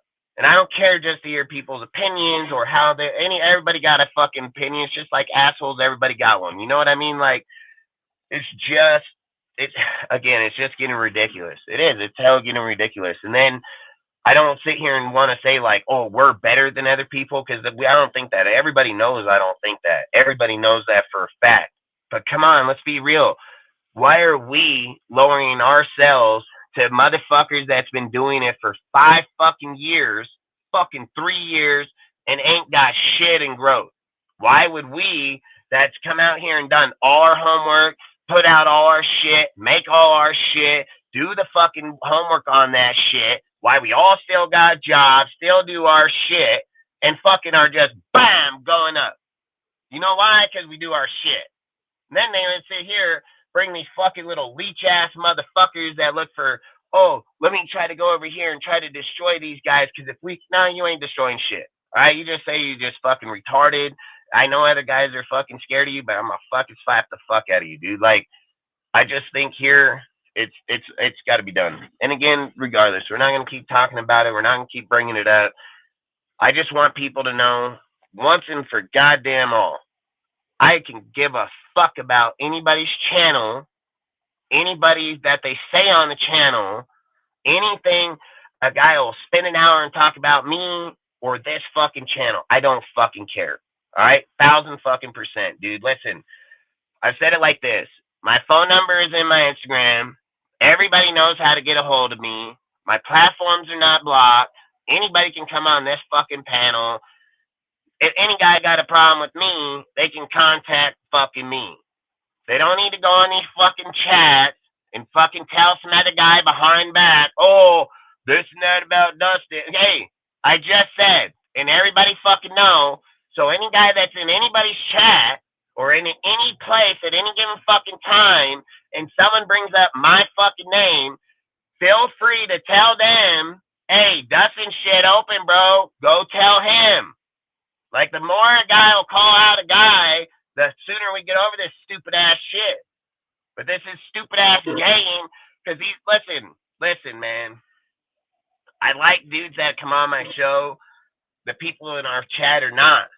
I literally said this just a fucking week or two ago. We literally had 2 dudes up here that are grown-ass men arguing about shit. We don't argue here. We debate our shit. We don't fight amongst each other. We don't dislike each other. We're fucking Raider fucking goddamn fans. So we don't fucking hate each other. We're going to have disagreements, and we're not going to always agree.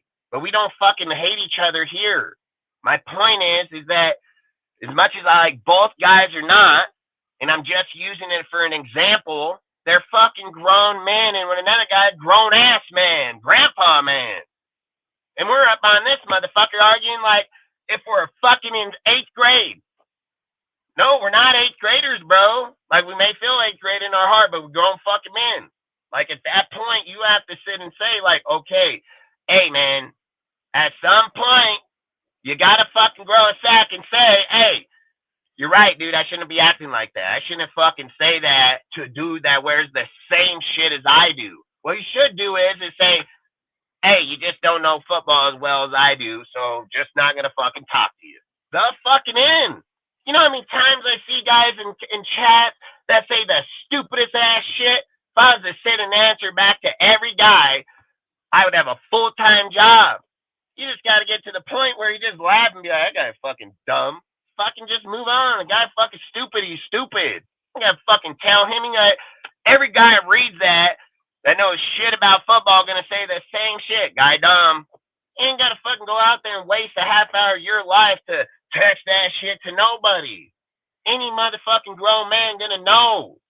And this is the problem where I'm seeing it become a very big issue is these are not little kids. These are grown fucking men. And then they're coming over to me, talking to me, like if I'm a grown man with a little kid problem. Hell fuck no. Hell no. Then it starts making me wonder, are these guys all got mental fucking problems or what the fuck, dude? Like, I hope you don't got fucked kids. Like, that's exactly what I'd say right away. Like, I hope to God you don't got fucking kids. Because if you come on a motherfucking like this to talk about a sport and have a fucking problem guy you don't even know, there's a big fucking problem. And again, when we here at DSR started it, we didn't say, hey, man, let's go over here and talk about Raider shit. And then at fucking any point in the whole time, let's start talking about other people's channels or individual people. What the fuck is wrong with people? Like, we said, let's talk about the Raiders. We're live for fucking 2, 3, 4, 5, 6 hours. Raiders. Raider. Whole fucking time. You know what? How about you go to some of their fucking channels, just watch them for an hour or two, talk about somebody else's shit. Talk about your own shit, bitch. Talk about how you bringing something to the fucking community. Talk about how all you fucking retard-ass motherfuckers laugh at stupid shit. How about you laugh at each other that you fucking grown-ass fucking men talking about fucking little kid shit. Like, goddamn, man. Then you act like, oh, yeah, let me go over here to real fucking men that work their ass off, fucking provide for their families, fucking don't even look to this shit for any type of fucking friendship whatsoever. If you build them as you're going, great. But they ain't fucking come here because they ain't got no fucking life. Came here because we want to talk about the fucking Raiders. These fucking guys are stupid as fuck. Act like dudes care. You're a grown fucking man. You fucking dumb. You dumb as fuck. And I don't give a fuck how people feel about it or not. You fucking guy, your own mom should slap the fuck out of you. Like you should have been raised right. Like straight the fuck up. I've been on this bitch for a long time. I never come out here. I ain't even going to call you motherfuckers out by name because you ain't even worth it. Everybody knows how garbage you are already, so you ain't even got to say it. And that's why I think it's even funny. Motherfuckers go over there and speak my name like nothing. Oh, him, yeah, good. Keep talking to me. I don't give a fuck. Can care less. Won't even speak your name not once. Because you guys are stupid as fuck. And just like I say, you don't bring nothing to the community. You don't bring nothing to the Raiders. If we ever went on any fucking show that mattered in life, that fucking came down to you knowing our team and me knowing our team, I'm going to take your fucking money. I'm going to take your fucking house. I'm going to take every fucking thing you own because you are dumb as fuck when you come to this community trying to bring information to this fucking team. You're not here for the same reason. You're not here for the same motherfucking reasons we are. So you can keep talking about it, keep selling your fucking fan base. Well, you don't even have one because you're just using other motherfuckers, so that's just facts. And then you're getting the leftovers because you ain't good enough to even get the main motherfuckers. So you just get their scraps. So how does it feel to be like fucking, what do they call them, bottom feeders? Like, good luck with that shit. You know, you're the coattail motherfuckers. Like, you're the guys, when they're done with their show, they're like, hey, go over there and follow the rest of our guys. These guys can't get motherfuckers. Like, that's why I think it's just fucking sad. It's hella sad. Then they want to run like, oh, let's run the channel or this and that. You do it for the wrong reasons, man. So, again, I get so mad because it irritates the fuck out of me that dudes want to bring up channels and be like, we're Raider content creators. We're diehard Raiders. No, you're not. One, you're not even educated in the fucking team. Two, who gives a fuck if you're not even educated in the team? You're not even educated in the fucking sport. I don't give a fuck if you like the team. You're not educated in the sport. Like, it doesn't matter if you like the Raiders. You are fucking dumb as fuck when it comes to any type of fucking NFL fucking knowledge whatsoever. And then want to go to guys like us, be like, oh yeah, fucking get the fuck out of here.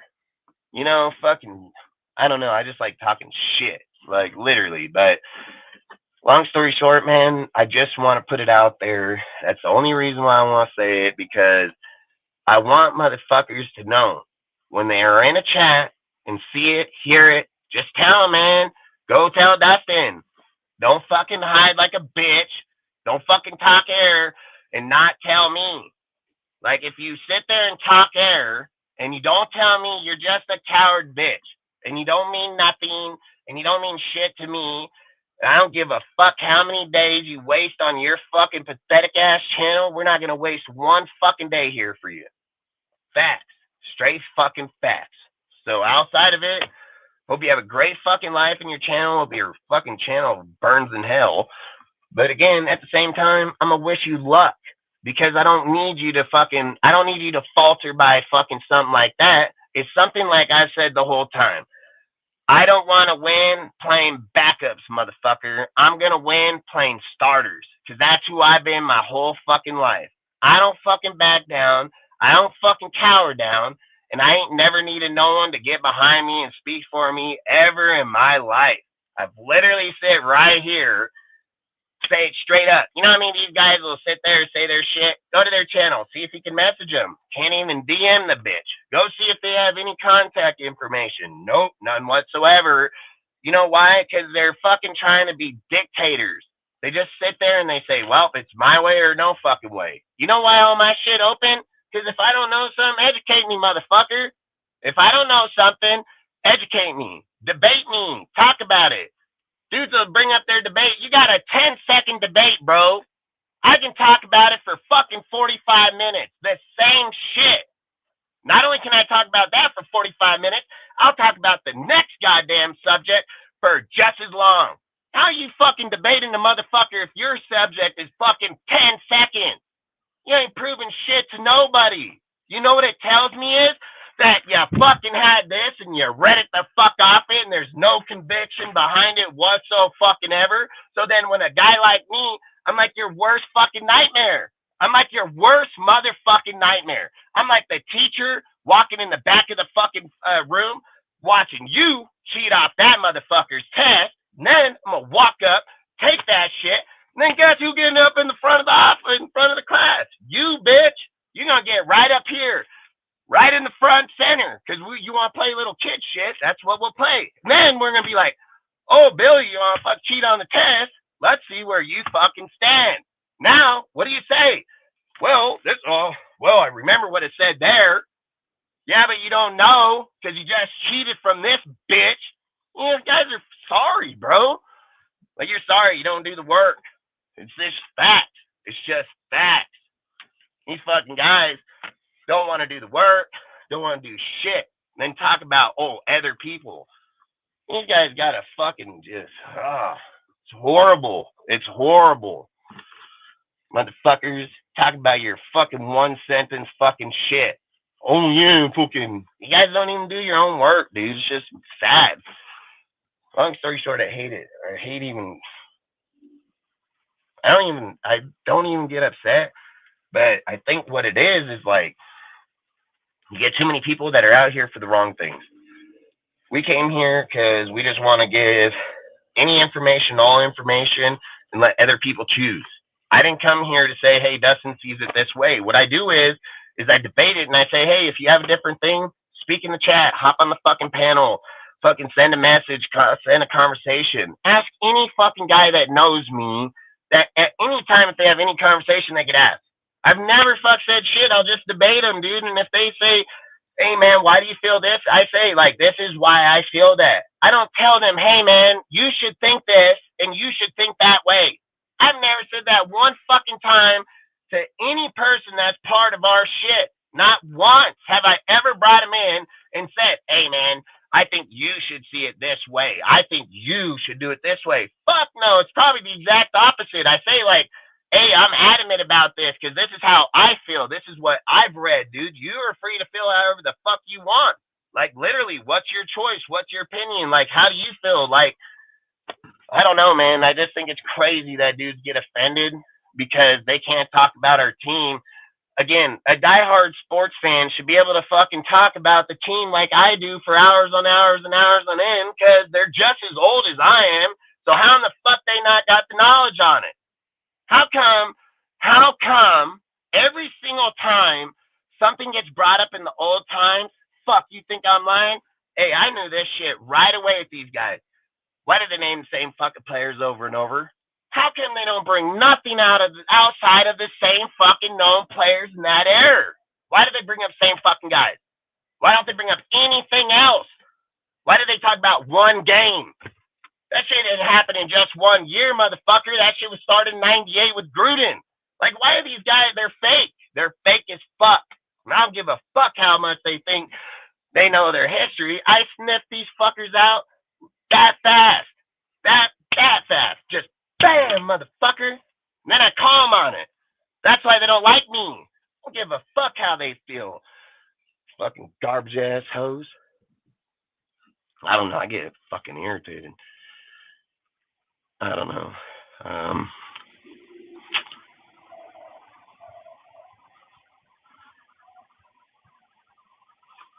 I think, see, Alice, I think it's like, I didn't even read but like not even a goddamn sentence of what you said. And listen, Tom Brady is not the fucking owner of the Raiders. Like, you fucking dipshit. I swear, this is my point. Why you waste your time messaging shit if you don't even know what the fuck you're even talking about? Motherfuckers write a goddamn fucking paragraph over here. Motherfucker in their head, and you gotta be wrong. Like, just fucking wrong. Fucking, I'm over it. I mean, I'm just over it. It just shows you fucking dumbass motherfuckers. You wonder why your parents said the whole time when you're little, stay the fucking school. You know what, man? Hey, if you're gonna sell fucking drugs, you're gonna go rob shit, just stay the fucking school, man. Just so you ain't fucking dumb. Like, literally, just stay the fucking school. You wanna fight a motherfucker? You wanna take his shit? Just stay the fucking school, man. That's why you get too many dumbass motherfuckers out here, because they thought they were better in school, and they still fucking just as dumb as they were when they were back in school. Like, it's crazy as hell. Motherfucker, how you even talk on the fucking team if you don't even have the information? Like, what the hell? Like I say, you know, fucking retard ass fucking fan base, dude. It's like a fucking fan base for mental fucks, dude. Like, literally. Whatever. I don't even care. But like I say, this fucking things guys need to learn how to fucking learn their team. You know, they'll probably be a better fucking fan. It's like Wi-Fi, right? Like, this is the kind of shit that just irritates me. The guy talks about, he infiltrates our fucking fan base for one. He tells us, like, hey, I'm a fucking Raider, come from Fresno, fucking blah, blah, blah, blah, blah, fucking motherfucking guy. Hey, minute car leaves here, goes to the same, he gotta put on a same fucking jersey, put on an NFL channel, and then fucking broadcast this shit. Like, and listen, you fucking fake ass motherfuckers that hop up in that shit over there, you are a sorry ass motherfucker, and you ain't even a Raider fan. I don't even want to hear you motherfuckers tell me, oh, no, you're not. You're a fake ass bitch. You a bandwagon motherfucker. You ain't a fucking Raider, bro. I've never been a fan of any other team but the motherfucking Raiders. At any given point, no matter who the fuck was being the greatest in NFL history, at any given motherfucking time. Like, this is getting to be some fucking bullshit. And then you guys accept it. You fuckers will go watch the shit right over there with them. Oh, yeah, I see that with Willie. I see you fucking fake-ass motherfuckers. And this is my point. This is my point. Talk about, oh, I'm a Raider. I'm a diehard. No, you're not. No, you're not. You fake-ass bitch. You fucking counterfeit motherfucker. You would get fucking stabbed, dude, where I come from. Like, literally, you get fucking left for dead right on the stairs, dude. Like, this is getting to be ridiculous, dude. It's just insane. And then, oh, hell, fucking, hey, what game's he broadcasting? Is he broadcasting the fucking Saints game or the Raiders game when we're playing at the same time? Like, what fuck team? Like, he's probably going to be the same because he's going to be Derek Carr, dick riding ass motherfucker. Like, it's not a Raider, dude. It's not a Raider. You can't do that shit. Like, can't fucking do that. You want to let a motherfucker watch the game, give him the live stream, tell him fucking watch it. You know, fucking put on a Saints jersey and then turn around, put on a goddamn fucking Raider jersey. Like, you should be slapped the fuck out, dude. Like, literally just slap the fuck out, dude. Like, and then they want to look at people and say, oh, yeah, I don't respect you at all. Hey, I don't give a fuck how many motherfucking people that you got fuck. I don't fuck. If I'm gonna fucking laugh at you. You know, if you ever bring the words up, I'm a fucking diehard, I'll slap the fuck right out of you, dude. Like, no, you fucking will not. No, you fucking will not. You go around your fake ass motherfucking friends, fake ass fucking people, and you don't talk that fake ass shit, you feel fucking free. Hey, no, you best just keep your fucking mouth shut. Like, literally, just shut the fuck up. Because this shit's getting about fucking old as fuck. Like, these guys, again, ain't here for the right reasons. They're only here to infiltrate the fuck out of you and take your fucking money. Fucking, they're brainwashing the fuck out of you, dude. They don't give you free fucking freedom of speech. They don't give you fucking, they don't even give you your constitutional rights here in a fucking social media platform, dude. That dude sit here and say that they're for the same goddamn team as you are. How do you got one of the biggest fucking divides in all of Raiders, period? Because social media, fuck guy come over here and be like, you don't like this guy? Oh, fuck you. You know, I sit over here and tell him, oh, fuck you, bitch. I can give fuck who if I don't like who I like. Don't care. Didn't ask you. Did I invite you over here? Did I fucking ask your opinion when I made the thumbnail or the post? No, I did not. No, I didn't. So if you're going to waste your breath to comment on my shit, then you must not have no life. Like, I don't go to theirs and do that because I don't give a fuck. You know what I do? I'm like, yeah, guy dumb as hell. Then they're like, hey, you want to go on that show? I'm like, all right, been there. All right, been against all of them. What the hell, and you keep going over there and fucking go like against the retard convention? Nope, not doing it. Sorry, I got better fucking things to do in life. And I ain't gonna do that shit. Till they get educated in the sport and want to talk about real shit, real facts, not being their feelings. Don't fuck no, hell fuck no, I'm not. Then go over there. So, oh, what, two of you guys can suck dick and then fuck get in your feelings? Like, good for you. That's your fucking problem. Like, I don't give a fuck. Guys are so disinformation, it's not even funny. Fucking guy give them a post. They get lucky every now and again. They're like, yeah, I fucking know. Yeah, okay. Fucking bringing up 2,000 Raiders. He keeps saying the same goddamn fucking names over and over. You don't even know the history of it. You don't even know how the hell it happened. Like, it's just crazy, dude. Like, again, I don't even care. I feel like it's Friday, so I feel like I'm just venting. It's just the end of the week, man. But I feel like our show has been doing pretty good. I feel like our channels, I feel like everything. And it's just like I say, like, I feel like guys like Sergio, for instance, should get the credit that he does and get noticed for what he does and he shouldn't be hated against because of the shit he puts out there, because that's what the fucking deal is all about, dude. Like, if you put information the guy don't like it, you don't fucking like it. You know how many times a guy will speak on someone's shit and they're going to be farther from the truth ever? Then they want you to act like you need to, like, I need to comment back on that. I ain't fucking coming back on shit, motherfucker. Like, you about, listen, I keep telling people on my shit all the time. They'll tell me, they'll be like, why does that guy, he come in the chat? I say, listen, man, I've said the whole time in our YouTube, I say in every platform, DSR don't have no troll ass motherfuckers.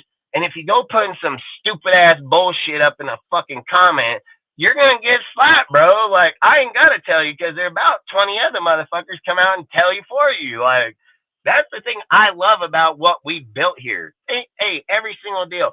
from his post to my post to fucking every person's across, from Williams and all, from all of us collaborating or not, hey, we can all put out the same exact post. He can post it, I'll post it, and this guy posted, and we'll have all three different types of fucking messages from all kinds of motherfuckers from there.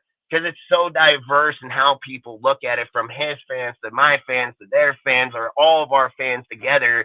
There's so many different views. And that's what I think is best for us. I think that's why we grow as fast as we do, because we're not in there telling them like, nah, you're dumb, or you're fucking stupid, or you don't know what the fuck you're talking about.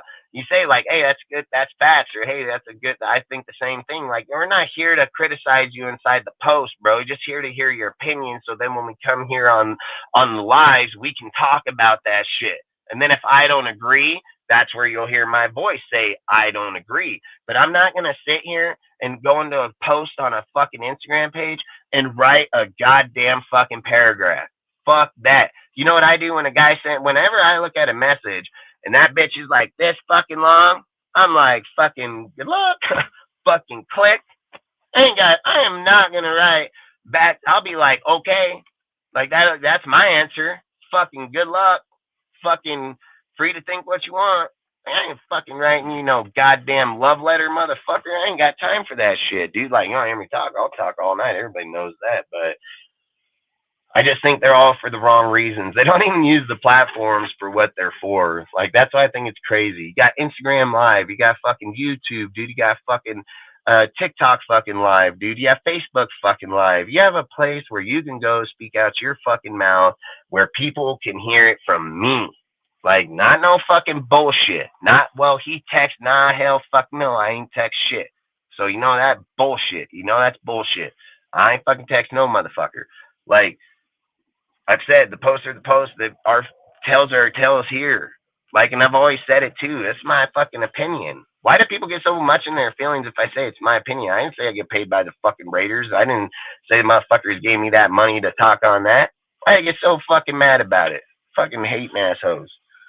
Either way, man, like I say, I hope you guys have a fucking good one, man. I mean, really do appreciate everybody. I mean, Sergio, I know I yapped for a minute, but if you got something you want to add, dude, fucking, you most definitely add it. I just want to say it because I'm tired of it. I just want people to know, man, you ever in the chat or anywhere, I don't care. And if they have something to say about me, just tell them, hey, go tell me. Like, I'm a 40-year-old grown man, dude. Why don't you guys tell me? Like, I don't need other guys to come and say, you hear what this guy said? I don't give a fuck. He didn't contact me. The fuck? Why do I care? My whole life I've ever grown up, if a kid had a problem with me at school, he gonna come find me. A guy had a problem with me after school, he gonna come fucking find me. If he had an issue that big, he gonna come to my motherfucking house. These guys are fucking cowards, bro. Like, you're in a platform. What are you so worried about? Why are you so worried? I know why they're worried. I'll trump these motherfuckers in a second, dude. Like, their football IQ will get smashed, dude, and then their channel will get fucking demolished. They don't want to risk their channel. They ain't gonna do that. Their IQ is as big as their fucking fan base, dude. Like, good luck with that shit. You start putting yourself out like that, your fucking channel gonna lose motherfuckers. You ain't gonna gain shit. You already ain't gaining shit in fucking 5 years. Now the fuck you most definitely gonna lose motherfuckers real fast. Like, these guys are fake, dude, but whatever.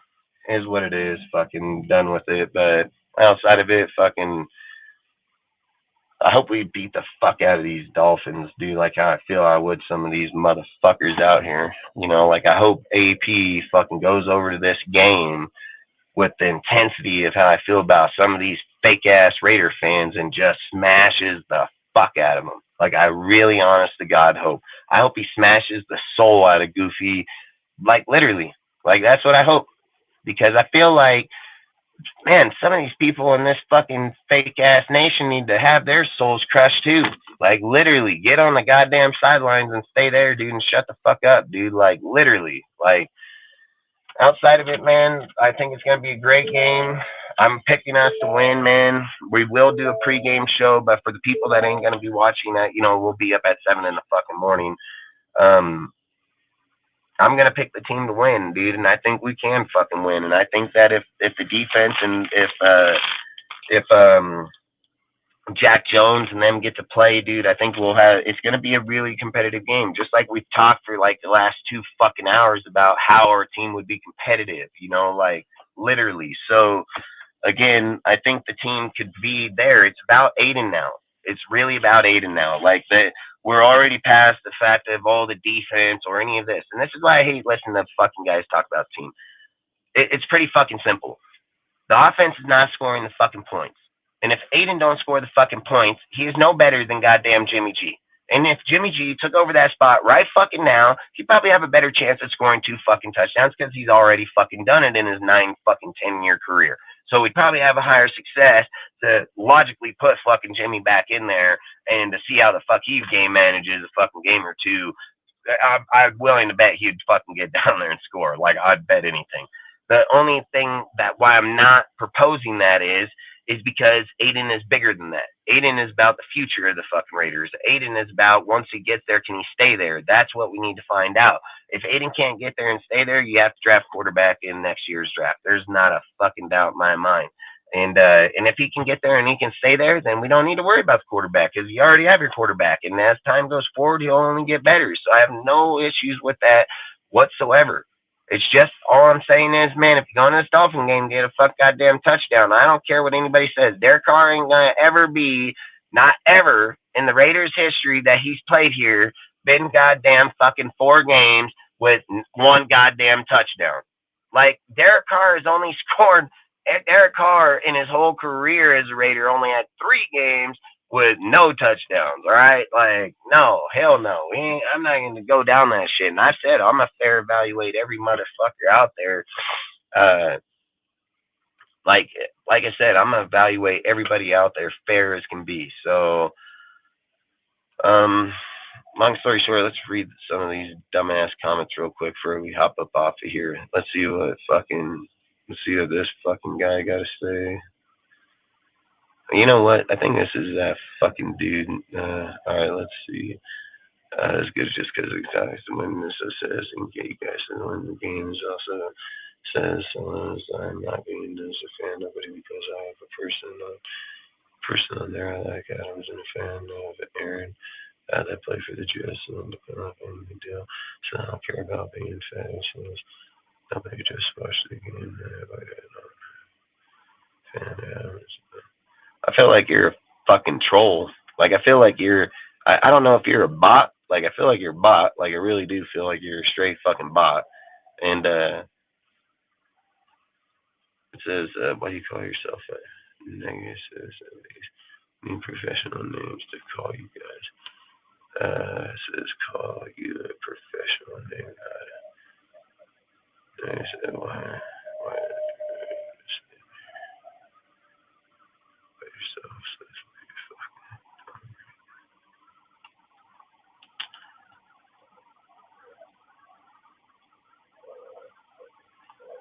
See, this is what I say. I feel like these are fucking retards here. Fucking, so you can play for long. You know, if you guys don't fucking interested.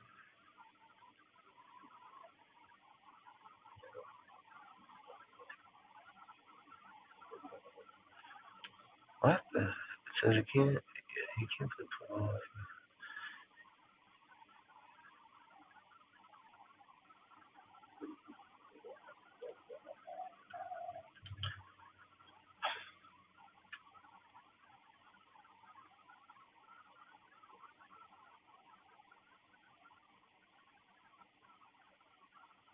You know, Vader, I would never put a player in front of the shield. Not fucking ever, dude. It never has, never will. Not a coach, not a player, dude. And I think this Allison motherfucker is either dumb as hell or a bot. Like, literally fucking motherfucker, you ain't even goddamn Raider fan. Why are you even watching this goddamn channel? Like, I don't even get it. This motherfucker over here talking about, I mean, halfway through this shit, this person keeps insisting that Tom Brady, goddamn owner of the goddamn fucking Raiders. I mean, I don't even know how much shit you pay attention to, but it couldn't be farthest from the truth. And then the other fucking thing is, you're over here talking about Rodgers and fucking Devontae for the Green Bay and the fucking Jets. Like, get the hell out of here, man. Like, I don't even know. And this is my point. This is exactly, look, I don't know if God just sends these dumbass motherfuckers here so they can be pointed out. But I literally said, like, fucking 25 minutes ago, literally said, you're going to get these stupid ass Raider fans come over talking some bullshit without any fucking facts whatsoever. Why in the fuck are you even talking? Like, and then why do you keep on motherfucking talking? Like, I don't understand that shit. I literally just said the biggest problem with Raider Nation is motherfuckers just like this motherfucker right here. I don't know you a girl or a guy, but I don't give a fuck. You're still dumb. So I can care fucking less what goddamn fucking gender you are. Like, whatever. I mean, this is my point. This is my exact point. And then this is the shit that YouTube accepts, and this is the shit they put in their chats. Like, this motherfucker can just straight unsub my shit, like ASAP. Like, motherfuckers like that. Why would you even want a motherfucker like that in your channel or on your shit? Because they can't be the farthest from the disinformation motherfuckers there are. And then you're going to listen to that fucking, again, whatever. Again, it's Friday. I think, fucking just hear some fucking weirdo shit. What's today's date? It ain't nothing. No, we're fucking past that. I don't know, man. Like I said, I just hope I hope the team gets better, and I hope it gets better under AP. I hope we get better as a fucking unit going forward. I mean, I just don't want to have the high. Like, I don't want to have the high like we have, and then it just fucking fall off the face of the earth, dude, and then everybody be back to hating on everybody and talking all that shit. And it's like I see a lot of what everybody else is seeing, so it's like I hope that it stays there. That's what I really do hope. So it's like I'm kind of glad that Josh got fired because it gets everybody away from just talking about Josh. I mean, this is the things that I look at as a fan or as a fan of Raider Nation, right? The one thing I noticed about people that claim they were Raider fans, right? People were making channels and pages of a coach and then switch that shit when the coaches leave. Like, that's not a fan of our team. That's straight fucking trolling our fan base, dude. Like, those are things that I don't understand. Those are things that I don't understand why other people accept it. It's like this fucking motherfucker here, like, I don't even know why they even come to our channels. I don't know why they talk. I don't know what their purpose is to even begin with. Motherfucker been sitting here talking about shit. No one even care. No one read your fucking comment. Nobody answer you in the chat. Like, obviously, you ain't saying shit worth the fuck. And then, like I said, I literally said, like, God just places these fucking idiots out here all the time just so they can be broadcasted like motherfucker, because I think the more these guys get, I feel like, look, like I said, I'm a Republican. I don't care what other people are. I've said I support Trump. I do not support Biden, pedophile ass, not in any way, shape, or form. But I'm going to say it like this. I feel like people that got the COVID shot in the time, some people it didn't even affect, but I swear to God that shot made people stupid as fuck. Like, literally stupid as fuck. They literally mumble on about shit that has no fucking meaning. Not any meaning. They don't bring no facts. They don't bring nothing. They just keep fucking saying the same shit over and fucking over.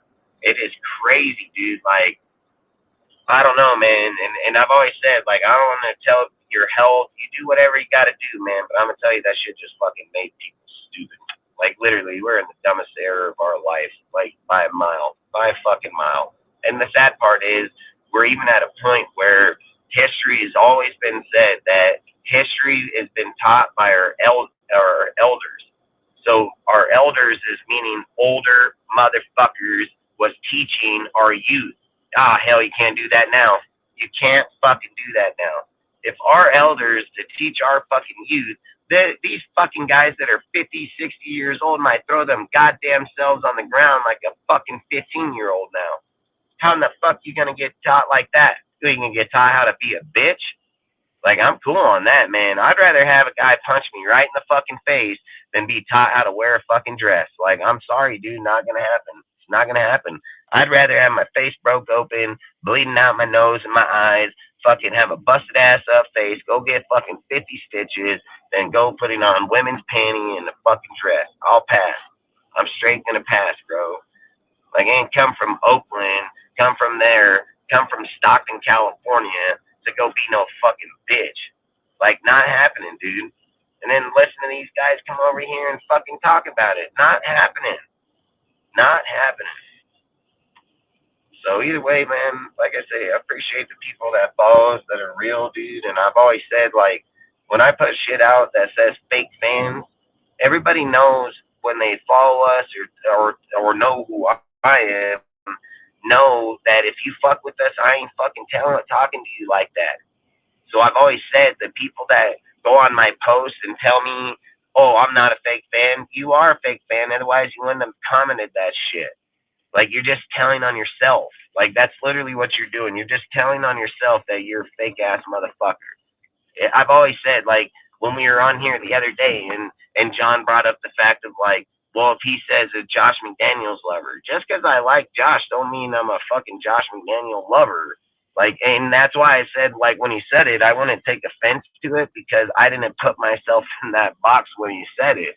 Now, if he addressed me as that, then that'd be a different story. Probably gonna get punched. But when I talk about something, I'm just talking about the facts. I've said it. I don't fucking dick ride nobody. So I would never fucking, I wouldn't go putting words in my mouth. That'd be the last thing you want to do. But I've always said, when I put things out there, I'm putting them out there. So these guys, it's like fucking like a mouse trap. Like, I'm putting peanut butter on the trap, and these guys are just stupid enough to go lick it. That's all they're gonna do, and then they're gonna get a trap come down and snap their fucking neck, dude. You know, like, when these guys, when I put these posts out there and I put these comments behind my post, or when I put it here in my channel, and then you hear this dipshit pop up in the comments, or you hear a guy pop up on my comments in my post, look, you're just tattling on yourself, man.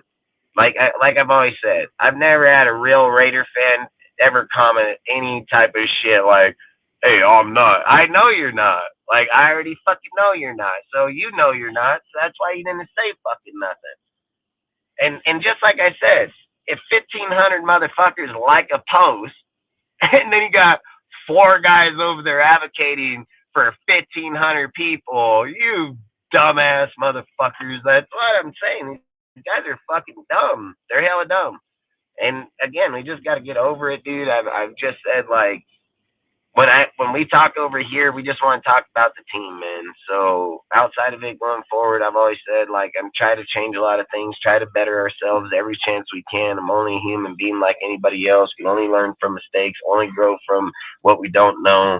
And going forward, man, like I said, we're going to stay true to the path. We're going to stay doing our homework. We're going to stay keeping up our posts. We're going to change the channel here, dude. We're going to bring way more information, way more depth in conversation every single time we're here in live. We tried it out this week. I think it worked out very good this week. It brings a lot of information, a lot of different topics, a lot of ways that the panel can move around in conversation. Watch, it'll only better our community even more. So I've said it, I get to a point sometimes where I'll ramble on or not. I'll get away from that, but it's Friday and I'm tired of these fucking faggots, dude, that I keep hearing about. So I figured we were done with the show a while ago. So I just wanted to yap away and tell these guys to fuck off like always. So literally about all I wanted to do. Outside of it, like I said, I think at like fucking 9:30 we were done talking football because I said we were done with the damn deal. I just get to a point where I feel like I'll hear people say, like, well, with your channel here and there, or if you were to join these people or do this or do that, I'm not joining them. And I'm not here to try to grow 1,000 people a day. Like, I don't give a fuck. Obviously, we've been live for over a year. If I was worried about having 1,000 fucking people in DSR in a day, we wouldn't be live for over a year without trying to reach out to other people and be part of their shit. I've acknowledged people of who they are. I've said it right here on this channel, but I've yet to ever reach out to them and ask them, hey, man, you want to come over here and collab with us on there? No, I don't, because they're doing their thing. I'm going to do my thing, man. I acknowledge them because I think they do a good fucking job. But that's it, man, because that's how it's supposed to be. It ain't that I'm trying to get anything that he's doing or not. I just say he's a good dude. They have good shit, and that's that. And outside of that, if we talk here and there or do a deal here and there, that's different, man. But I've always said I'm just a real person. I acknowledge people for the success that they put the time in. They deserve it. So I've always said I ain't a fucking hater, and I'm not just gonna hate on dudes. So for me, I've always said if you look at DSR isn't just built off of my posts or stats posts or anybody. I put everybody. I put guys nobody's ever heard of, dude. I support everybody. My stories, the fucking deals. Go to the Discord. They have all kind of YouTubers, fucking Instagrammers. People wouldn't even fucking know because we support the community. So that's why I've always said why I think we build as quick as we do because we're not self conceited to ourselves about just me. I don't have a problem to support another motherfucker because if that guy's real, I would love him to grow just as fast as we do, so we could all stand behind each other with the same principles. We don't have to be on the same show. You just got the same fucking principles. Your show means just as much as our show. Our show doesn't mean as much if we're all together. Because then it's just the same fucking people. You're not reaching the fan bases that you should be reaching. That's why I've said certain YouTubers should be independent so you can reach your own base. And then these guys should be independent so they can reach their own fucking base. And that's how everybody should be. So you're building your own fucking bases. You can't change people's minds if they're all the same goddamn people from everybody's fucking channel. Well, you could because you obviously fucking make them think that. But long story short, my woman wants me home. She keeps on messaging me, man. She wants to watch OP live. Great ass show. I don't know if you guys ever watch it, but that shit's fire as hell. I watch it every single Friday and Saturday. Outside of it, man, like I said, I hate to ramble on, dude. I hate to waste your guys' time on stupid ass conversation. Which I would say going forward, man, we're not gonna do it no more. Not gonna hear me ramble on about other people's shit, everybody's channel. That shit's done over here, man. We're done with it. We won't even acknowledge nobody going forward, especially starting. Well, we tested it this week. It's going to go forward going forward. We're going to keep our panels down. We're only going to bring people on the show that want to have good conversations, good fucking back and forth, dude, where you can talk on 15 different fucking subjects and have a good fucking conversation. I think this whole week's lives was very productive and very good for the nation. That's what the goal is, and I think that's what we're going to do. Appreciate you, Sergio, for popping up, man. I hate to fucking waste your time rambling on, but I know if you'd been it, you would have bounced either way. So either way, man, like I say, I appreciate everybody and everything, and I appreciate you the most and everybody else on our panel the most, man, for the hard work that you do put behind what you do and what you stand for and being part of us and being part of yourself. Like I've always said, just be the best man you can be, man. And you've been phenomenal at it. So like I said, we're just going to try to stay true to what we do. And outside of that, if you have anything you want to add, Sergio, or else I'm going to bounce up out of here, man. I guess the only thing I'll have to add is just hope we see a win against the Dolphins this weekend, and hopefully we get more clear answers on what to expect for the rest of the season and the off season.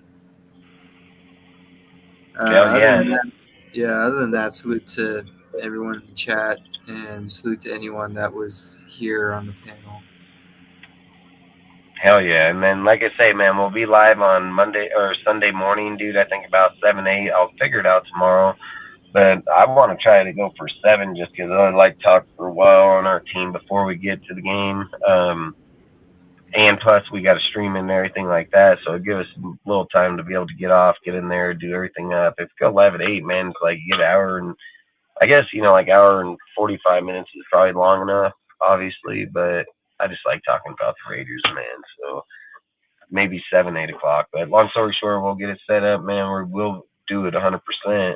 And then outside of that, hey, appreciate all of you guys. I hope you guys have a safe weekend, man. Stay out of trouble. Don't drink and drive. I think Eric's up there at the game or in Vegas. He's in Vegas right now. So actually, he's in Vegas, so he didn't go to the game. And then outside of that, like I say, man, I hope you guys have a great night. And I hope we're all here for the same reasons, man. Like, I think that's what that for me is what we're here for. If other people ain't here for the same reasons we are here for, I don't give a fuck, So outside of it, stay true to yourself, man. Stay true to you, man. One nation, only Raider Nation, baby. And we'll catch you on Sunday at 7 or 8 in the morning, man, for the pregame. Outside of that, if you guys want to go and watch it and you don't have a way to watch it, I've always said DSR Discord, man. We live stream all the games. We have the links. Any time of any game, any basketball, UFCs, anything. We fuck stream any goddamn games you guys want. So if there's something you guys want to watch or something you guys want to do, all you got to do is just hit us up, let us know. We'll fucking put it on. That's what the Discord's there for. It's not about what we choose. We choose that we will take the time to live stream the games every single Sunday, or Wednesday or Thursday or Monday. Like we have already made that. But we also do movie nights and things like that when the season's over. And then not only that, I said, if you guys want to watch a certain game, want to link to a certain game, want to have an event in there, you just got to say it and we'll do it. That's why the Discord's there. You just got to let us know what it is you want to do in there. So outside of that, I've always said the links in the Nightbots, man. Make sure to join up if you want. The link's here in the bottom of the screen too. It's just in lowercase instead of uppercase. And then outside of that, man, I hope you guys have a safe night. And I hope fucking let's go Raiders, baby. Fucking get this done.